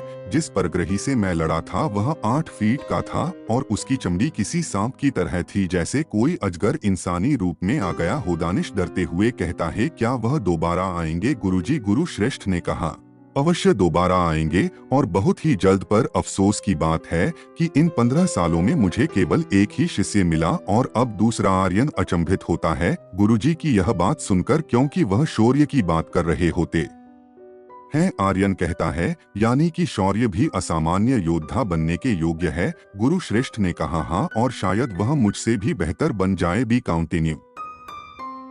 रूबी लिफ्ट के अंदर होती है। लिफ्ट धीरे धीरे ऊपर की तरफ जाती है। जैसे ही रूम नंबर 400 आता है, लिफ्ट का दरवाजा खुलता है। रूबी बाहर निकलती है। सामने उसकी ही उम्र के लोगों का ग्रुप एक लाइन में खड़ा होता है।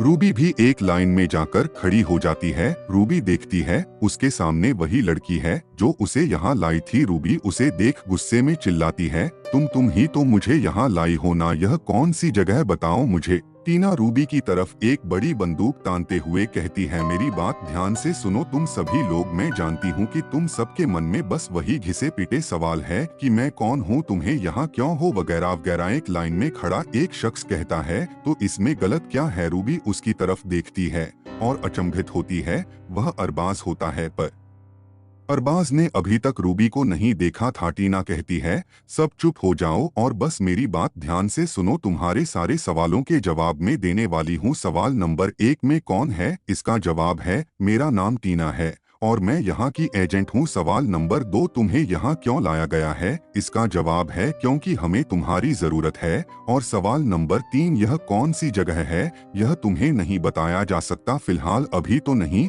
और आखिरी सवाल, क्या तुम यहाँ से कभी जा सकोगे? तो इसका जवाब है, नहीं, तुम यहाँ से कभी नहीं जा भाग सकते। अरबाज कहता है, तुम हमसे चाहती किया हो, टीना कहती है, हमें बस तुम्हारा साथ चाहिए। अब सब सामने स्क्रीन पर नजर डालो। अरबाज कुछ कहने को होता है, टीना बंदूक के इशारे से बंदूक उसे चुप होने को कहती है। स्क्रीन पर एक रिकॉर्ड की गई वीडियो प्ले होती है। उस वीडियो में एक शख्स व्हाइट कोट और गोल्डन मास्क लगाए सिंहासन पर बैठा होता है। सभी लोग उसकी तरफ देखते हैं। वीडियो में दिखाया गया शख्स कहता है, आप सभी बच्चों का हमारे ग्रुप में स्वागत है। आप सब जानते हैं कि एक टास्क पूरा करने के बाद आपको 100 करोड़ों रुपए इनाम के रूप में दिए गए हैं। यह तो बस शुरुआत है। हम आपको हर वह चीज, हर वह सुविधा देंगे जो आप बाहरी दुनिया में कभी हासिल नहीं कर सकते। बस आपको हमारे साथ कोऑपरेट करना होगा। हम आपको एक असामान्य योद्धा में बदल देंगे। अगर आपने कॉर्पोरेट किया तो आपको अद्भुत इनाम दिए जाएंगे, और अगर आप यहाँ से भागने की कोशिश करते हैं तो आपकी कोशिश बेकार साबित होगी। बेहतर यही है कि आप अब यह बात स्वीकार कर ले, अब यही आपकी जिंदगी है। जब आप एक असामान्य योद्धा बन जाएंगे तो आप यहाँ से बाहर जाने के लिए मुक्त हो जाएंगे। बस आपको हमारा साथ देना है। हम आपको असामान्य योद्धा बनाकर यहाँ से खुशी खुशी जाने देंगे। बस इतना ही। मैं उम्मीद करता हूँ कि आपका यह सफर सुहाना होगा। इसके बाद वह शख्स एक कुटिल मुस्कान देता है और वीडियो पूरी हो जाती है। इसके बाद टीना उन बच्चों से कहती है, तो आप समझ गए होंगे। तो अब मेरा एक सवाल है, आप में से कौन कौन यहाँ से जाना चाहता है? एक शख्स हाथ उठाता है। टीना उसे सूट कर देती है। टीना फिर कहती है, मैं दोबारा पूछ रही हूँ, कौन कौन यहाँ से जाना चाहता है? अपना हाथ उठाइए। पर इस बार कोई भी हाथ नहीं उठाता। सभी बच्चे हैरान और परेशान होते हैं, पर उनमें से ज्यादातर इस बात से खुश होता है कि उनके पास अब 100 करोड़ रुपए है, क्योंकि यहाँ लाए गए ज्यादातर बच्चे गरीब ही थे। तो वह सब 100 करोड़ देखकर अचंभित हैं और दौलत के लालच में यह भूल जाते हैं कि अब आगे उनके साथ और क्या क्या होगा। टीना कहती हैं, सब लोग लाइन बनाओ और अब के सामने जो घड़ी है उसको हाथ में पहन लो। वहां सामने एक बड़ी सी टेबल पर कई सारी काले रंग की घड़ियां रखी होते हैं। सभी बच्चे बारी बारी एक एक घड़ी पहन लेते हैं। जब रूबी का नंबर आता है तो वह भी घड़ी उठाकर पहन लेती है। टीना की नजर जब रूबी पर जाती है तो उसे वो काली रात याद आती है कि किस तरह एक मामूली लड़के ने उसे खरोच के निशान दिए थे। टीना रूबी से कहती है, रूबी क्या लगता है तुम्हारा वह आशिक जिंदा होगा? रूबी उसकी बात का कोई जवाब नहीं देते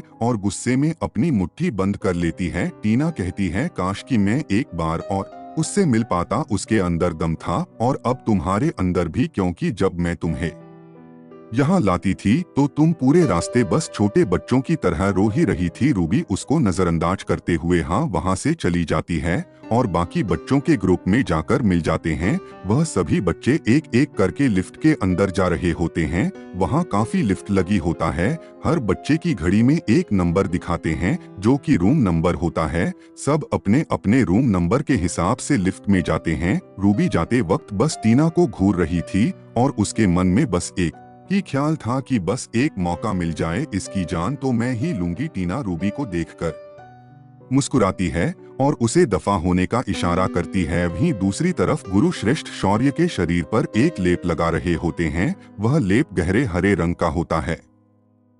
आर्यन उसे देख कहता है, गुरुजी क्या यह कोई जड़ी बूटी है? गुरु श्रेष्ठ कहते हैं, हाँ यह जड़ी बूटी है। इससे शौर्य के घाव काफी तेजी से भर जाएंगे। इतने में ही अजय कहता है, गुरुजी शौर्य के घाव तो पहले से ही भर चुके हैं। उस ठंडे पानी के कुंड में जब शौर्य था तो मैं देख रहा था कि उसके स्खमसात काफी तेजी से भर रहे हैं। क्या वह कोई चमत्कारी कुंड था? गुरु श्रेष्ठ कहते हैं, नहीं, हमने उसके अंदर भी एक किस्म की जड़ी बूटी ही डाली थी जिससे शौर्य की चमड़ी जो कि जल चुकी थी वह वापस सामान्य हो जाती है। पर अभी भी शौर्य के शरीर में अंदरूनी जख्म है, इसीलिए यह लैब शौर्य को अंदर से ठीक करेगा। दानिश कहता है, पर गुरुजी शौर्य को होश कब आएगा? गुरु श्रेष्ठ कहते हैं, धैर्य रखो दानिश, बस शौर्य को होश आने ही वाला है। अब तक 3 दिन बीत चुके थे और आखिरकार वह पल आता है जिसका आर्यन, अजय और दानिश को भी बेसब्री से इंतजार था। शौर्य को होश आ चुका होता है। सब उसके पास होते हैं और उसको देख रहे होते हैं। सॉरी कहता है आर्यन। दानिश, अजय तुम्हारी शक्ल पर 12 क्यों बजे हैं? शौर्य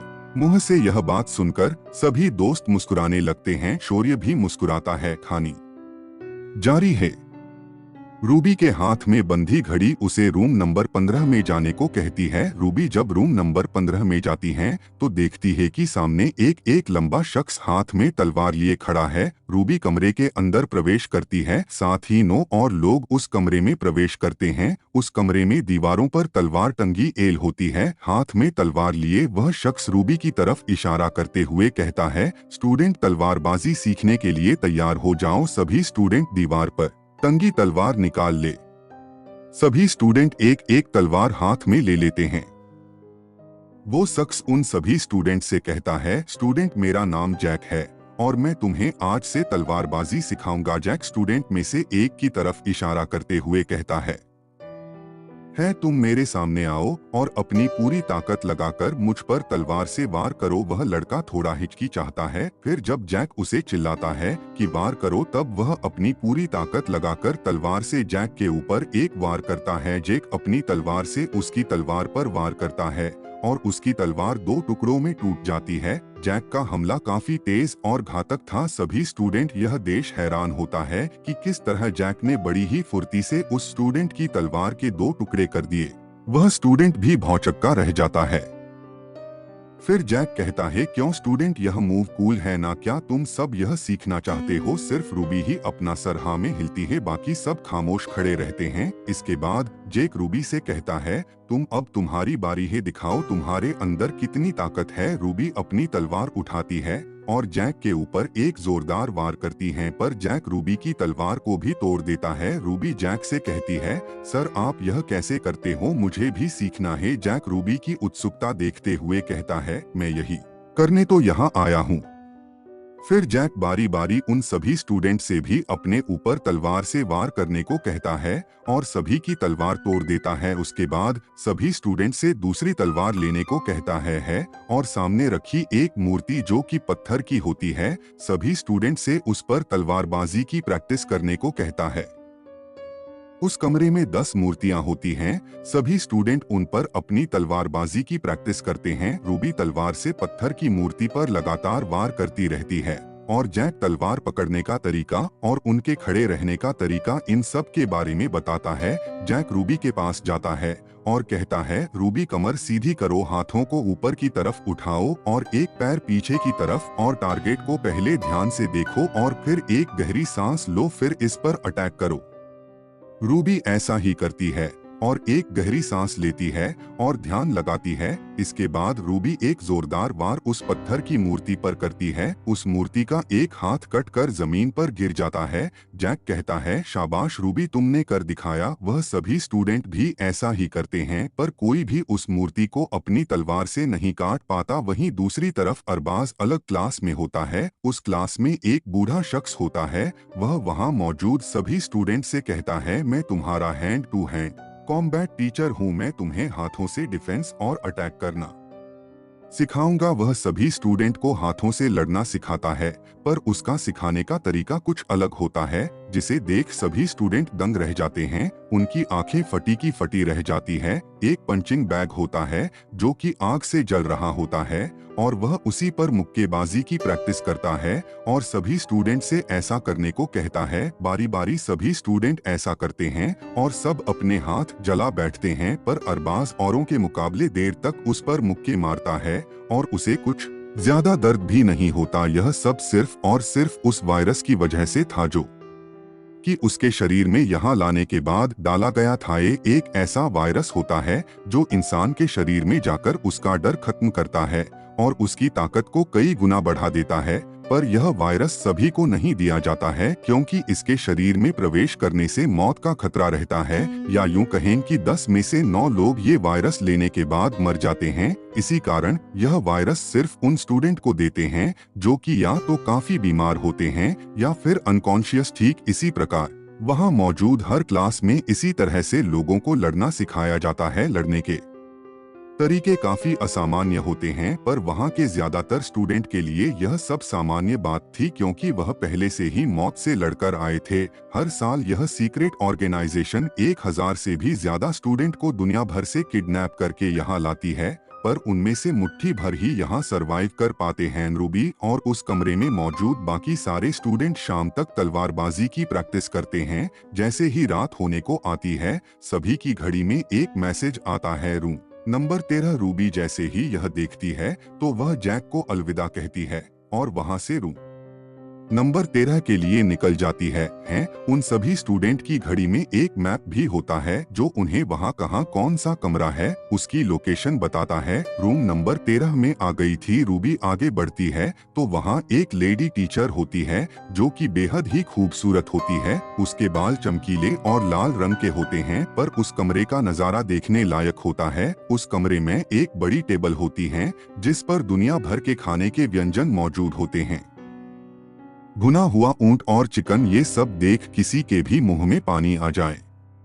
वह लेडी वहां मौजूद सभी स्टूडेंट से कहती है, आप सभी दिन भर प्रैक्टिस कर करके काफी थक गए होंगे, आओ सब टेबल पर बैठ जाओ, यह डिनर टाइम है, लेट्स एंजॉय। भी स्टूडेंट जाकर टेबल पर बैठ जाते हैं और सभी की आंखें चकाचौंध होती है क्योंकि वह सभी लोग गरीब परिवार से होते हैं। तो ऐसी डिनर पार्टी उन्होंने आज से पहले कभी नहीं देखी थी। रूबी भी यह देख हैरान होती है और जल्दी से टेबल पर बैठ जाती हैं। वहां खड़े नौकर बारी बारी सबकी प्लेट में खाना परोसते हैं और साथ ही गिलास में इम्पोर्टेंट वाइन। सभी स्टूडेंट खाना खाने लगते हैं और सभी के चेहरे पर एक अलग ही मुस्कान होते हैं। रूबी खाना खाते वक्त बस एक ही बात सोच रही थी, क्या फिर कभी उसे यहाँ से बाहर जाने को मिलेगा और वह कब शौर्य से जाकर मिल पाएगी, शौर्य कहाँ और किस हालत में होगा। पर इसके साथ ही रूबी के हाथ और मुंह भी चलता जाता है क्योंकि वह खाना बहुत ही स्वादिष्ट होता है और रूबी भी उसकी खुशबू सूंघकर खुद को रोक नहीं पाती और बस खाने लगती है।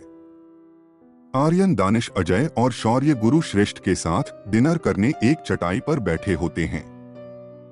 वह सब सूप पी रहे होते हैं। दानिश कहता है, कसम से क्या लाजवाब सूप है, मैंने ऐसा सुख पहले कभी नहीं पिया, बस मेरा तो हो गया। गुरुजी, मैं बाहर टहलने जा रहा हूँ। गुरुजी, हाँ, मैं सिर हिलाते हैं। कुछ ही देर के बाद अजय और आर्यन भी अपना खाना खत्म बाहर चले जाते हैं। शौर्य यह देखकर थोड़ा अचंभित होता है कि आखिर इन लोगों ने खाना इतनी जल्दी कैसे खत्म कर दिया, क्योंकि वह खाना कुछ ज्यादा खास नहीं था। फिर भी उन्होंने बड़े ही तेजी में पूरी कटोरी खाली कर दी। अजय, आर्यन और दानिश घर के बाहर आ जाते हैं और थोड़ा दूर चलकर एक दूसरे की शक्ल देखते हैं, बुरा मुंह बनाते हैं। दानिश कहता है, कसम से सारे मुंह का टेस्ट बिगड़ गया, कितना बेसुवाद सूप था। वो गुरुजी को देखा कितना आराम से पी रहे थे। आर्यन कहता है, वह सूप ऐसा लग रहा था जैसे कि मैं किसी पत्थर को चाट रहा हूँ। अजय कहता है, हाँ यार, पर क्या करे, गुरुजी ने इतने प्यार से बनाया था तो मना थोड़ी कर सकते।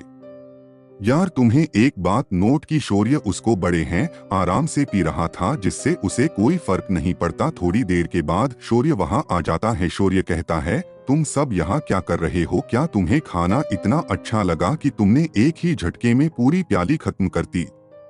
आर्यन कहता है, ऐसी बात नहीं है, वह तो घूंट घूंट करके उसे पीना ऐसा था जैसे जहर पी रहा हूँ, इसलिए एक ही झटके में पी कर बाहर आ गया। गुरु श्रेष्ठ भी बाहर आते हैं और कहते हैं, तुम सब अब सो जाओ, कल से तुम्हारी ट्रेनिंग शुरू होगी। अजय कहता है, तुम्हारी ट्रेनिंग मतलब हमने तो वह परीक्षा दी ही नहीं, फिर हमारी क्यों? ट्रेनिंग तो केवल शौर्य की होनी चाहिए ना। गुरु श्रेष्ठ कहते हैं, हाँ, असल ट्रेनिंग तो शौर्य की होगी, पर तुम्हें भी अभी बहुत कुछ सीखना बाकी है, इसलिए तुम्हारी भी। यह बात सुनने के बाद सभी दोस्त घर के अंदर जाते हैं और एक ही कमरे में जाकर सो जाते हैं। जैसे ही सुबह के 5 बजते हैं तो एक जोर की घंटी बजने की आवाज आती है। उस घंटी की आवाज सुनकर सभी फौरन उठ खड़े होते हैं और देखने लगते हैं क्या हो रहा है। आर्यन देखता है कि यह तो गैलन है जो हाथ में घंटी लिए उनके सर पर बजा रहा है।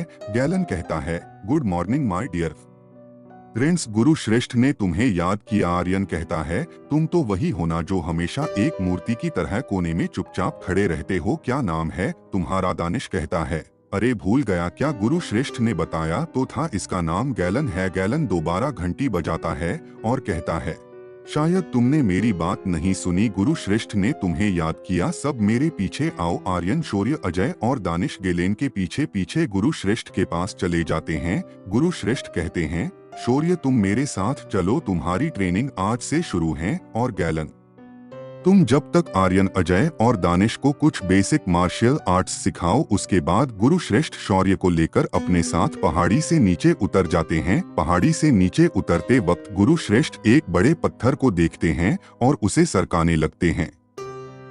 शौर्य देखता है कि उस पत्थर के पीछे एक गुफा है। गुरु श्रेष्ठ शौर्य को लेकर उस गुफा के अंदर चले जाते हैं। उस गुफा के अंदर का नजारा देखने लायक होता है। शौर्य देखता है कि गुफा के अंदर तरह तरह के हथियार रखे हैं जो मार्शल आर्ट्स में इस्तेमाल किए जाते हैं। वहां कुल 11 किस्म के हथियार होते हैं। गुरु श्रेष्ठ शौर्य से कहते हैं, इन सभी हथियारों को देख रहे हो शौर्य, ये मेरे गुरु के हथियार हैं, इनमें से कोई भी एक हथियार उठा लो।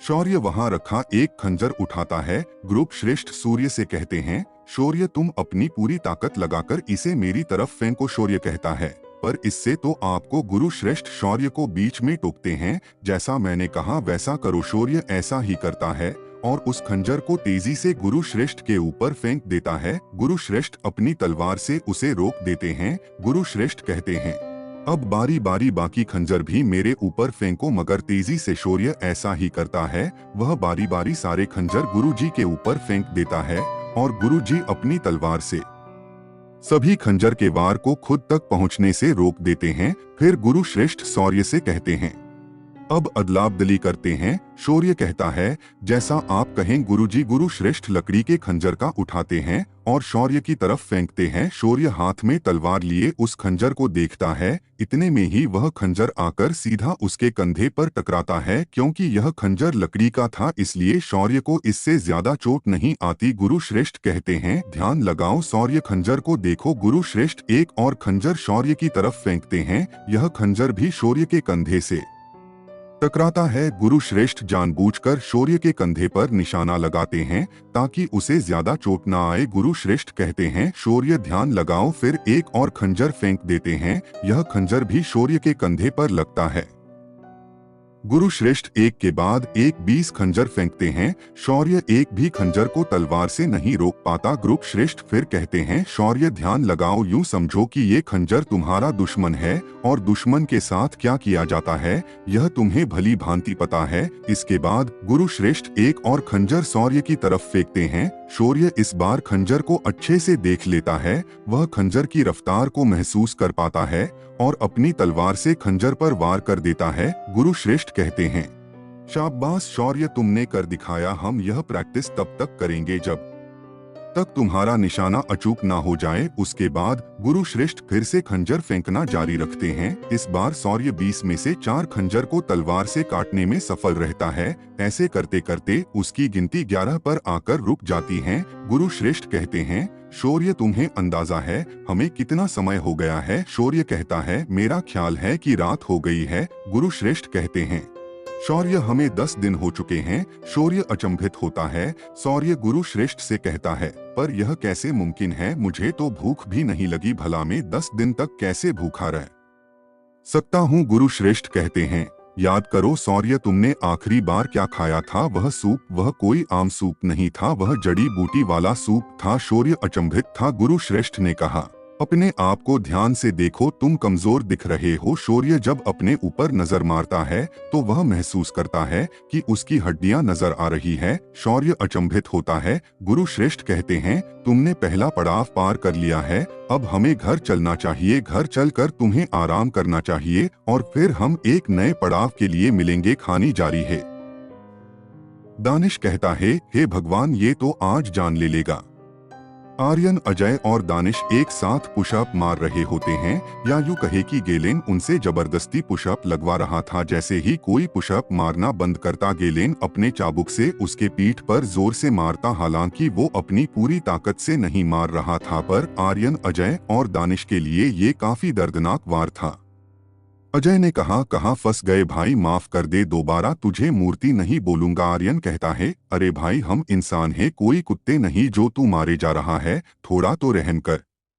गेलेन ने कहा, बकवास बंद करो और 100 पुशअप पूरी करो। एक घंटा हो गया है और तुम 50 भी नहीं मार पाए। दानिश कहता है, यार मेरी तो हवा टाइट हो गई, आज से पहले इतनी मार कभी नहीं खाई। कुछ ही देर में गुरुश्रेष्ठ और शौर्य वहां आ जाते हैं। शौर्य जब अपने दोस्तों को ऐसी हालत में देखता है तो उसकी हंसी छूट जाती है। गुरुश्रेष्ठ भी ये नजारा देख रहे थे। उसके बाद गुरुश्रेष्ठ और शौर्य बाकी सबके करीब जाते हैं। गुरुश्रेष्ठ कहते हैं, गेलेन, सबके लिए खाने का इंतजाम करो। गेलेन कहता है, जैसी आज्ञा गुरुजी। गुरुश्रेष्ठ को अपने पास देख सब दोस्तों की जान में जान आती है। आर्यन देखता है कि शौर्य उनकी इस हालत पर हंस रहा। आर्यन ने कहा, वाह क्या दोस्त है, देखो जरा इसे कैसे मन ही मन मुस्कुरा रहा है। दानिश ने कहा, ऊपर वाले का शुक्र है जो गुरुश्रेष्ठ आ गए, वरना आज तो वो काला सांड हमें मार ही डालता।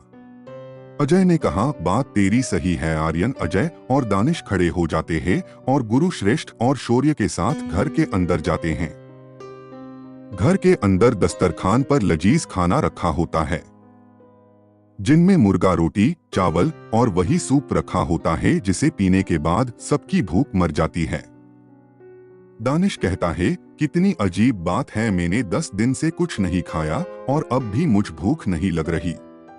अजय कहता है, हाँ यार, ये लजीज खाना देख मन तो है पर भूख नहीं लग रही। गुरुश्रेष्ठ कहते हैं, सब खाना खाने बैठ जाओ, क्योंकि मैंने तुम्हें जो सूप पिलाया था उसकी वजह से तुम्हें 1 महीने तक भूख नहीं लगेगी, मगर तुम्हारा शरीर बेहद कमजोर हो जाएगा। गुरुश्रेष्ठ की बात सुन सब खाना खाने लग जाते हैं। सब खाना खा ही रहे होते हैं कि इतने में ही किसी के जोर से चिल्लाने की आवाज आती है। सब हैरान होते हैं कि ये आवाज कहां से आई, पर इतने में ही गुरुश्रेष्ठ उठ खड़े हुए और उन्होंने एक दीवार को सरका दिया। दीवार के सरकने से वहां एक अंडरग्राउंड रास्ता खुल गया, जिससे होते हुए सीढ़ी नीचे की तरफ जा रही थी।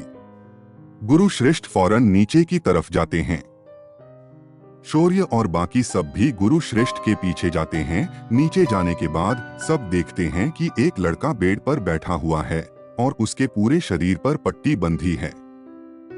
अजय ने कहा, ये कौन है? दानिश कहता है, उसकी बॉडी पर इतनी पट्टियां क्यों बंधी हैं? आर्यन कहता है, इसका जवाब तो गुरुश्रेष्ठ ही दे सकते हैं। गुरुश्रेष्ठ, जो कि उस लड़के को छूकर बार बार देखा जा रहे हैं, बेहद खुश नजर आते हैं।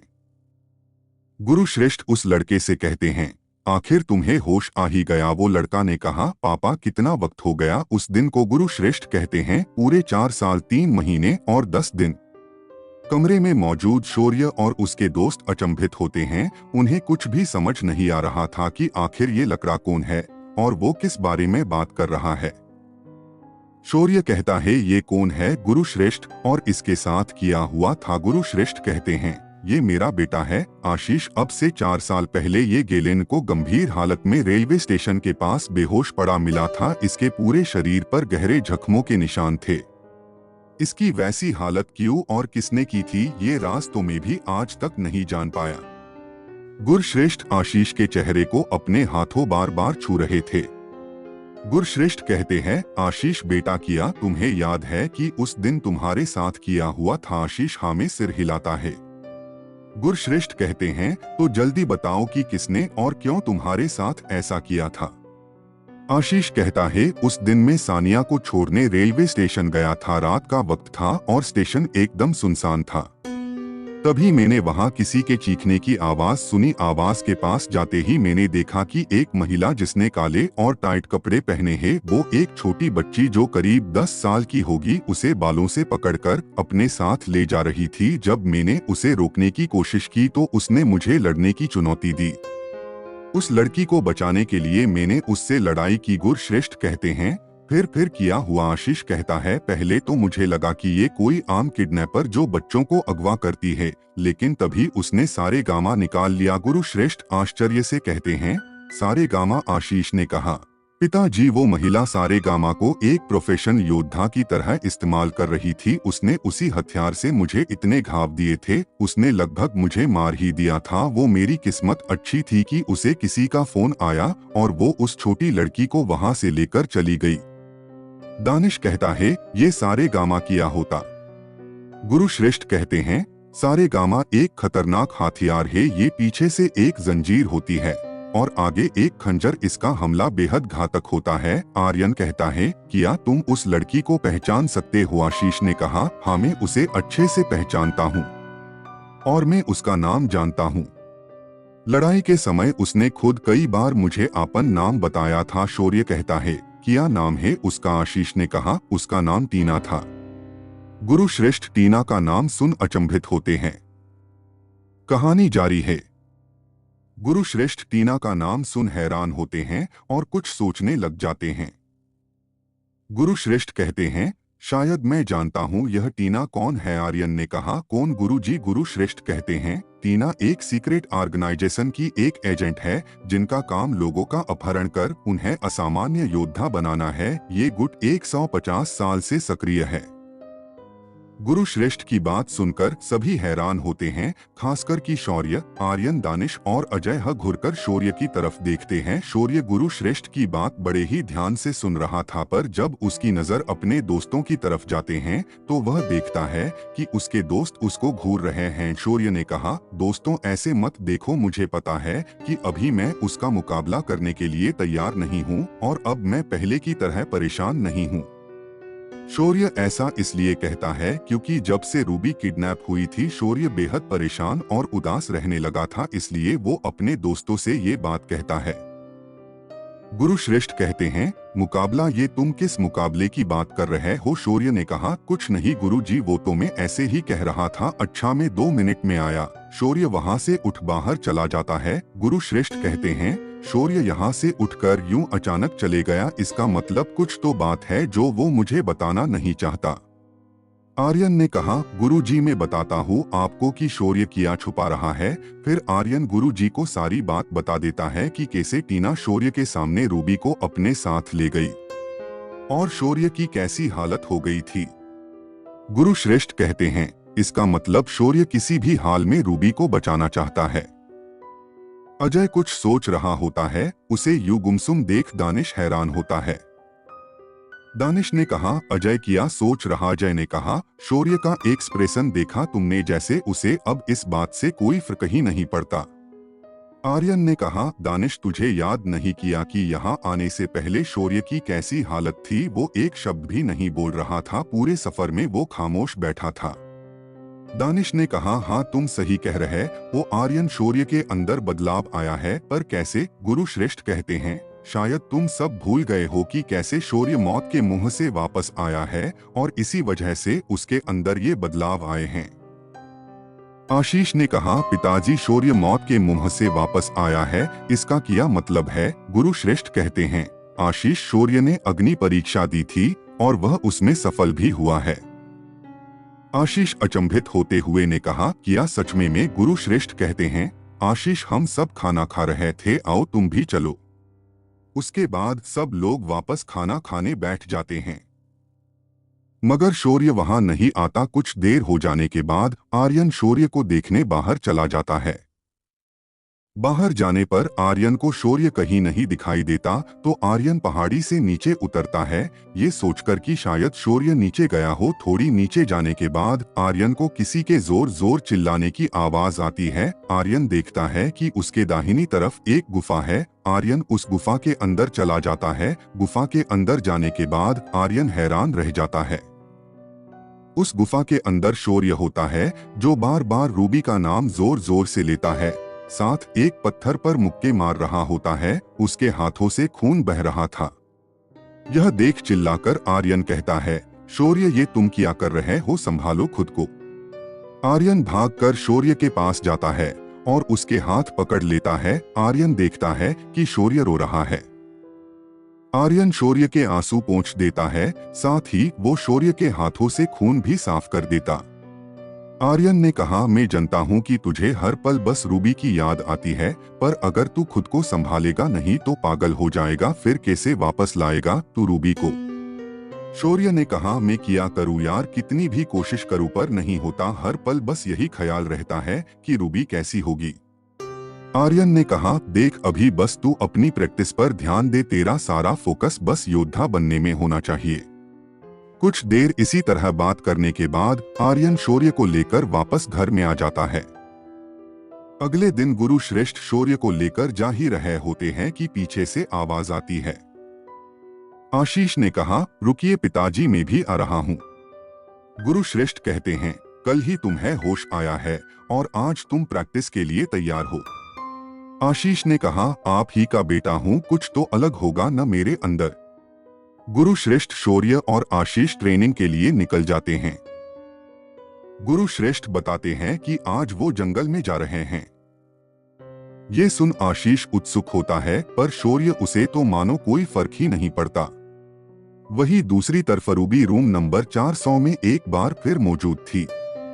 उस रूम में टीना वहां मौजूद सभी स्टूडेंट को कुछ बता रही थी। टीना ने कहा, आज हम सब रेस लगाने चलेंगे, सभी लोग अपनी आंखों पर पट्टी बांध लो।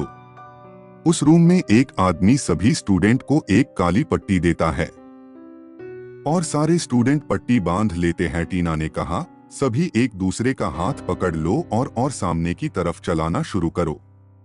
सभी स्टूडेंट चलना शुरू करते हैं। तभी टीना अपने टैब में कुछ लिखती है और इसी के साथ स्टूडेंट के सामने की दीवार ऊपर की तरफ खुल जाती है और बाहर जाने का रास्ता खुल जाता है।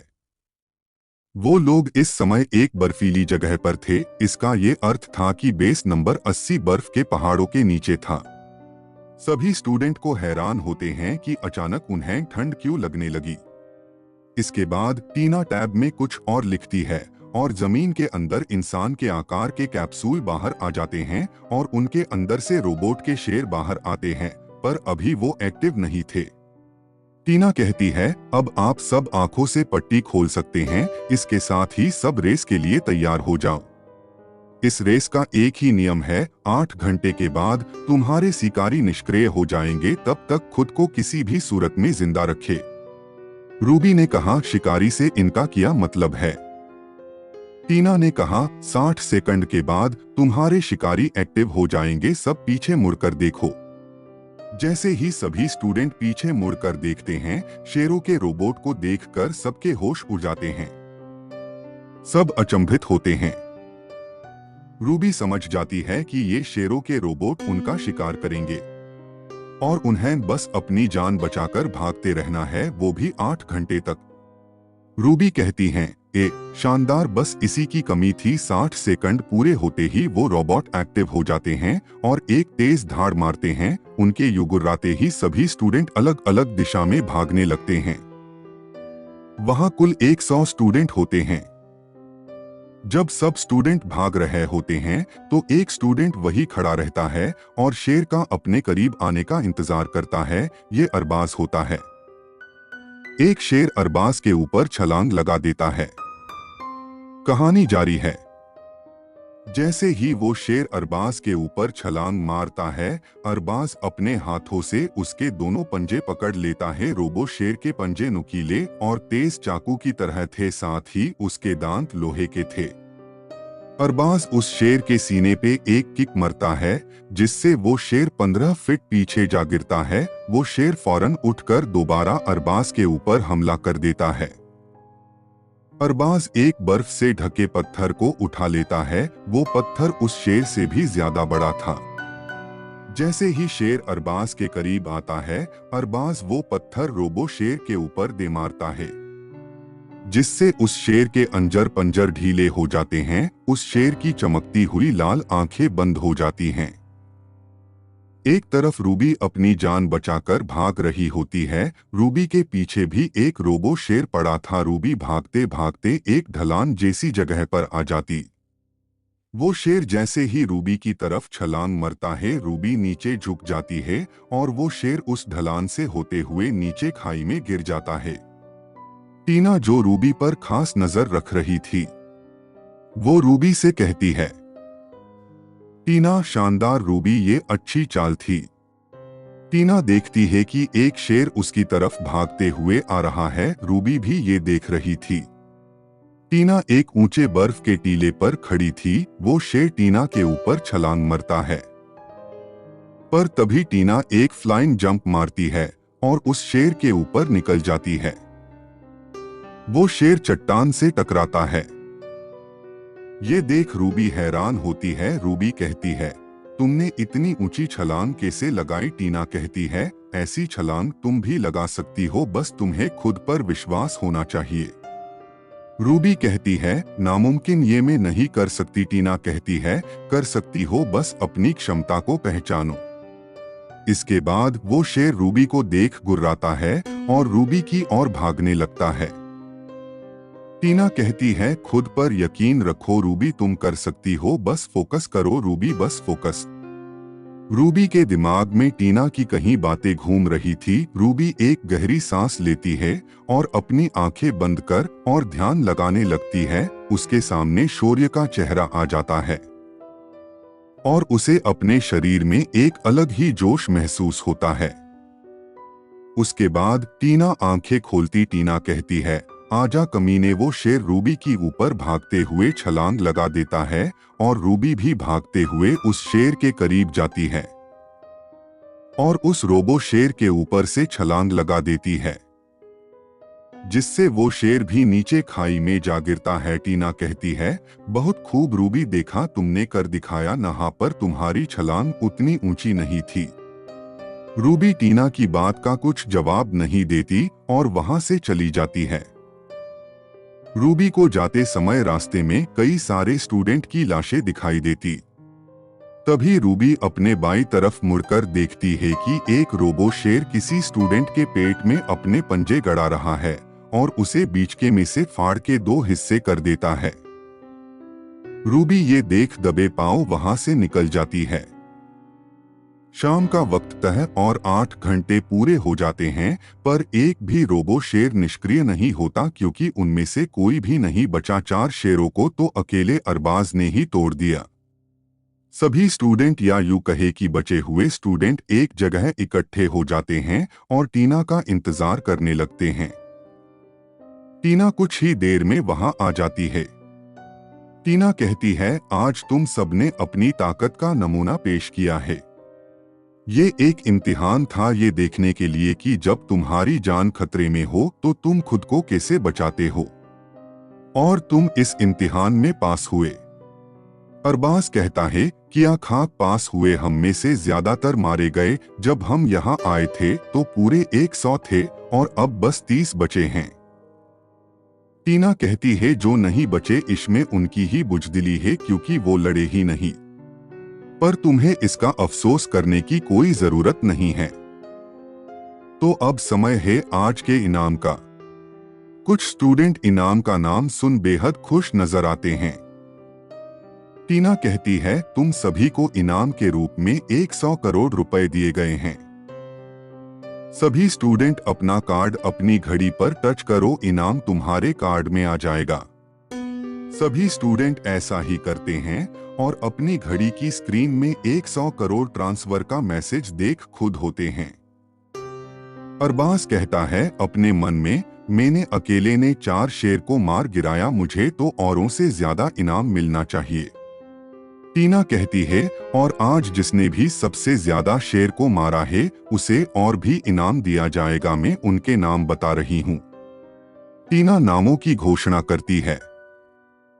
नंबर 1 अरबाज, जिसने 4 शेरों को मारा है इसलिए उसे 400 करोड़ रुपए दिए जाते हैं। नंबर 2 रूबी, जिसने 2 शेरों को मारा है उसे 200 करोड़ रुपए दिए जाते हैं। अरबाज इनाम की रकम सुन बेहद खुश नजर आता है, पर रूबी उसे इस इनाम से कोई फर्क नहीं पड़ता है। टीना कहती है, आज से तुम्हारे परफॉर्मेंस के अनुसार तुम्हें स्किल पॉइंट दिए जाएंगे जो तुम्हारी घड़ी में दिखाई देंगे। इस समय रैंक 1 पर अरबाज और रैंक 2 पर रूबी। टीना बाकी स्टूडेंट की भी रैंक बताती है। अरबाज जब सुनता है कि रूबी की रैंक 2, वो रूबी के पास जाता है और मुस्कुराता है। अरबाज कहता है, हेलो रूबी, कैसी हो तुम? रूबी कहती है, अरबाज तुम्हें क्या चाहिए? अब तो शौर्य भी मेरे साथ नहीं है। अरबाज कहता है, रूबी, मैंने तुम्हारे और शौर्य के साथ जो भी किया मैं उसके लिए शर्मिंदा हूँ, प्लीज मुझे माफ कर दो। I am sorry Ruby. Ruby कहती है, ठीक है मैं तुम्हें माफ करती हूँ। अच्छा तो बताओ तुम यहाँ कैसे आए? किया ये टीना ही तुम्हें यहाँ लाई है? अरबाज कहता है, मुझे नहीं पता मुझे यहाँ कौन लाया, पर मैं एक बात जानता हूँ, इन्होंने मुझे एक इंजेक्शन दिया था। तुम्हें मेरे शरीर में बदलाव दिख रहा होगा, ये उसी की वजह से आए हैं। क्या इन्होंने तुम्हें भी वो इंजेक्शन दिया था? रूबी कहती है, नहीं मुझे को इंजेक्शन नहीं दिया। टीना कहती है, सभी स्टूडेंट आंखों पर पट्टी बांध ले और चलना शुरू करे। सब आंखों पर पट्टी बांध लेते हैं और वापस से रूम नंबर 400 में आ जाते हैं। सभी की घड़ी में एक मैसेज दिखाई देता है। ये डिनर का मैसेज होता है। ये मैसेज देख सभी के चेहरे पर सुकून साफ देखा जा सकता था। सब डिनर के लिए चले जाते हैं। एक जंगल में गुरु श्रेष्ठ, शौर्य और आशीष आए थे। गुरु श्रेष्ठ कहते हैं, आज तुम ये जानोगे कि तुम्हारे शरीर में कितनी ताकत है। गुरु श्रेष्ठ शौर्य से कहते हैं, शौर्य किया तुम मुक्का मार के इस पेड़ में छेद कर सकते हो। शौर्य कहता है, नहीं गुरु जी। गुरु श्रेष्ठ, आशीष किया तुम कर सकते हो। आशीष कहता है, नहीं पिताजी। गुरु श्रेष्ठ, मैं नदी के पास जा रहा हूँ और तुम दोनों जब तक इसमें मुक्का मारकर छेद करने की कोशिश करो और जब मैं वापस आऊँ तो मुझे इस पेड़ में छेद दिखाई देना चाहिए। आशीष कहता है, पर पिताजी ये तो नामुमकिन है। गुरु श्रेष्ठ अचानक से एक मुक्का बनाकर एक पेड़ पर दे मारते हैं और उसमें मुक्के के आकार का एक गहरा छेद कर देते हैं। शौर्य और आशीष अचंभित होते हैं। गुरु श्रेष्ठ कहते हैं, कुछ भी नामुमकिन नहीं होता। समझ गए? अच्छा तो मैं चलता हूँ। आशीष कहता है, हाँ समझ गए पिताजी। उसकी इस बात में घबराहट थी। उसके बाद गुरु श्रेष्ठ वहां से चले जाते हैं। शौर्य आशीष से कहता है, तो चलो शुरू करते हैं। आशीष कहता है, हाँ यार चलो। उसके बाद काफी देर तक शौर्य और आशीष अलग अलग पेड़ पर मुक्के मार रहे होते हैं, पर पेड़ को एक खरोच भी नहीं आती, उल्टा उन्हीं के हाथों में चोट लग रही होती है। 3 घंटे बीत जाते हैं पर वो दोनों नहीं रुकते। शौर्य और आशीष पसीने से भीग चुके होते हैं और उनके हाथ भी बुरी तरह घायल हो जाते हैं। आशीष कहता है, बस अब मैं और नहीं मार सकता, और वही पेड़ के सहारे लेट गया। आशीष देखता है कि शौर्य के हाथों से खून टपक रहा है। तब वह शौर्य को आश्चर्य से देखता। उसके मन में ख्याल आता है कि ये किस मिट्टी का बना है। आशीष कहता है, शौर्य बस भी कर भाई वरना तेरे हाथ टूट जाएंगे। पर शौर्य नहीं रुकता। कुछ देर के बाद गुरु श्रेष्ठ वहां आ जाते हैं और देखते हैं कि आशीष आराम से लेता है और शौर्य अकेला प्रैक्टिस कर रहा है। गुरु श्रेष्ठ कहते हैं, आशीष किया तुम यहाँ सोने के लिए आए हो? गुरु श्रेष्ठ की आवाज सुन आशीष उठ खड़ा होता है। आशीष कहता है, पिताजी मैं अभी ही लेटा था, देखिए मेरे हाथ कितनी खरोंचें लग गई। गुरु श्रेष्ठ आशीष को नजरअंदाज करके शौर्य के पास जाते हैं और उसे रोक देते हैं। गुरु श्रेष्ठ शौर्य के खून से भीगे लाल हाथों को देख शौर्य को रुकने को कहते हैं। गुरु श्रेष्ठ कहते हैं, अभी तक तुम इसमें छेद क्यों नहीं कर पाए? शौर्य नीचे सिर झुकाए खड़ा था। गुरु श्रेष्ठ कहते हैं, शौर्य अब तक तुमने कितने मुक्के मारे होंगे? आशीष कहता है, मैंने तो 200 मारे हैं और शौर्य ने तो मुझसे 2 गुने मारे हैं। गुरु श्रेष्ठ कहते हैं, आशीष तुम क्या गिन रहे थे? आशीष कुछ कहना चाहता था पर गुरु श्रेष्ठ उसे इशारे से चुप करा देते हैं। गुरु श्रेष्ठ कहते हैं, मेरी बात ध्यान से सुनो। तुम्हें इस पेड़ में बस एक मुक्का मरना था अपनी पूरी ताकत लगाकर, लेकिन तुम दोनों ने अपनी ताकत को हजारों हिस्से में बांटकर हजारों मुक्के मारे। गुरु श्रेष्ठ की बस सुन शौर्य हैरान हो जाता है। वो समझ नहीं पा रहा था कि गुरु श्रेष्ठ कहना क्या चाहते हैं। गुरु श्रेष्ठ कहते हैं, अभी तुम कितने मुक्के और मार सकते हो? शौर्य कहता है, 1000। आशीष कहता है, मैं तो एक भी नहीं मार सकता। गुरु श्रेष्ठ कहते हैं, शौर्य अपनी आंखें बंद करो और एक गहरी सांस लो और वो करो जो मैं कहूँ। शौर्य ऐसा ही करता। गुरु श्रेष्ठ कहते हैं, शौर्य मैं चाहता हूँ कि तुम उन 1000 मुक्का में जितनी ताकत लगाओगे वो सारी ताकत तुम केवल एक मुक्के में लगाओ। उस ताकत को महसूस करो कि तुम्हारे शरीर की सारी ऊर्जा तुम्हारे मुक्के में जमा हो रही है। शौर्य महसूस करो और उस पेड़ पर वार कर दो जैसे वो तुम्हारा दुश्मन है। एक ऐसा वार जिसके बाद दूसरा न करना पड़े। शौर्य के मन में गुरु श्रेष्ठ की बातें मानो गूंज रही थी। उसे ऐसा महसूस होता जैसे उसकी सारी ताकत अब उससे मुक्के में आ गई है। गुरु श्रेष्ठ कहते हैं, शौर्य मुक्का मारो। शौर्य धीरे से अपनी आंखें खोलता है। और पेड़ को देखता है, उसे उस पेड़ में टीना की शकल दिखाई देती है। शौर्य जोर से चिल्लाते हुए पेड़ पर मुक्का दे मारता है और उसका हाथ पेड़ में धंस जाता है। आशीष ये देख दंग रह जाता है। आशीष कहता है कि या शौर्य ने पेड़ में छेद कर दिया, कमाल है, मैं उसे हल्के में ले रहा था। शौर्य बेहद थक जाता है और गिरने को होता है, पर गुरु श्रेष्ठ शौर्य को पकड़ लेते हैं। कहानी जारी है।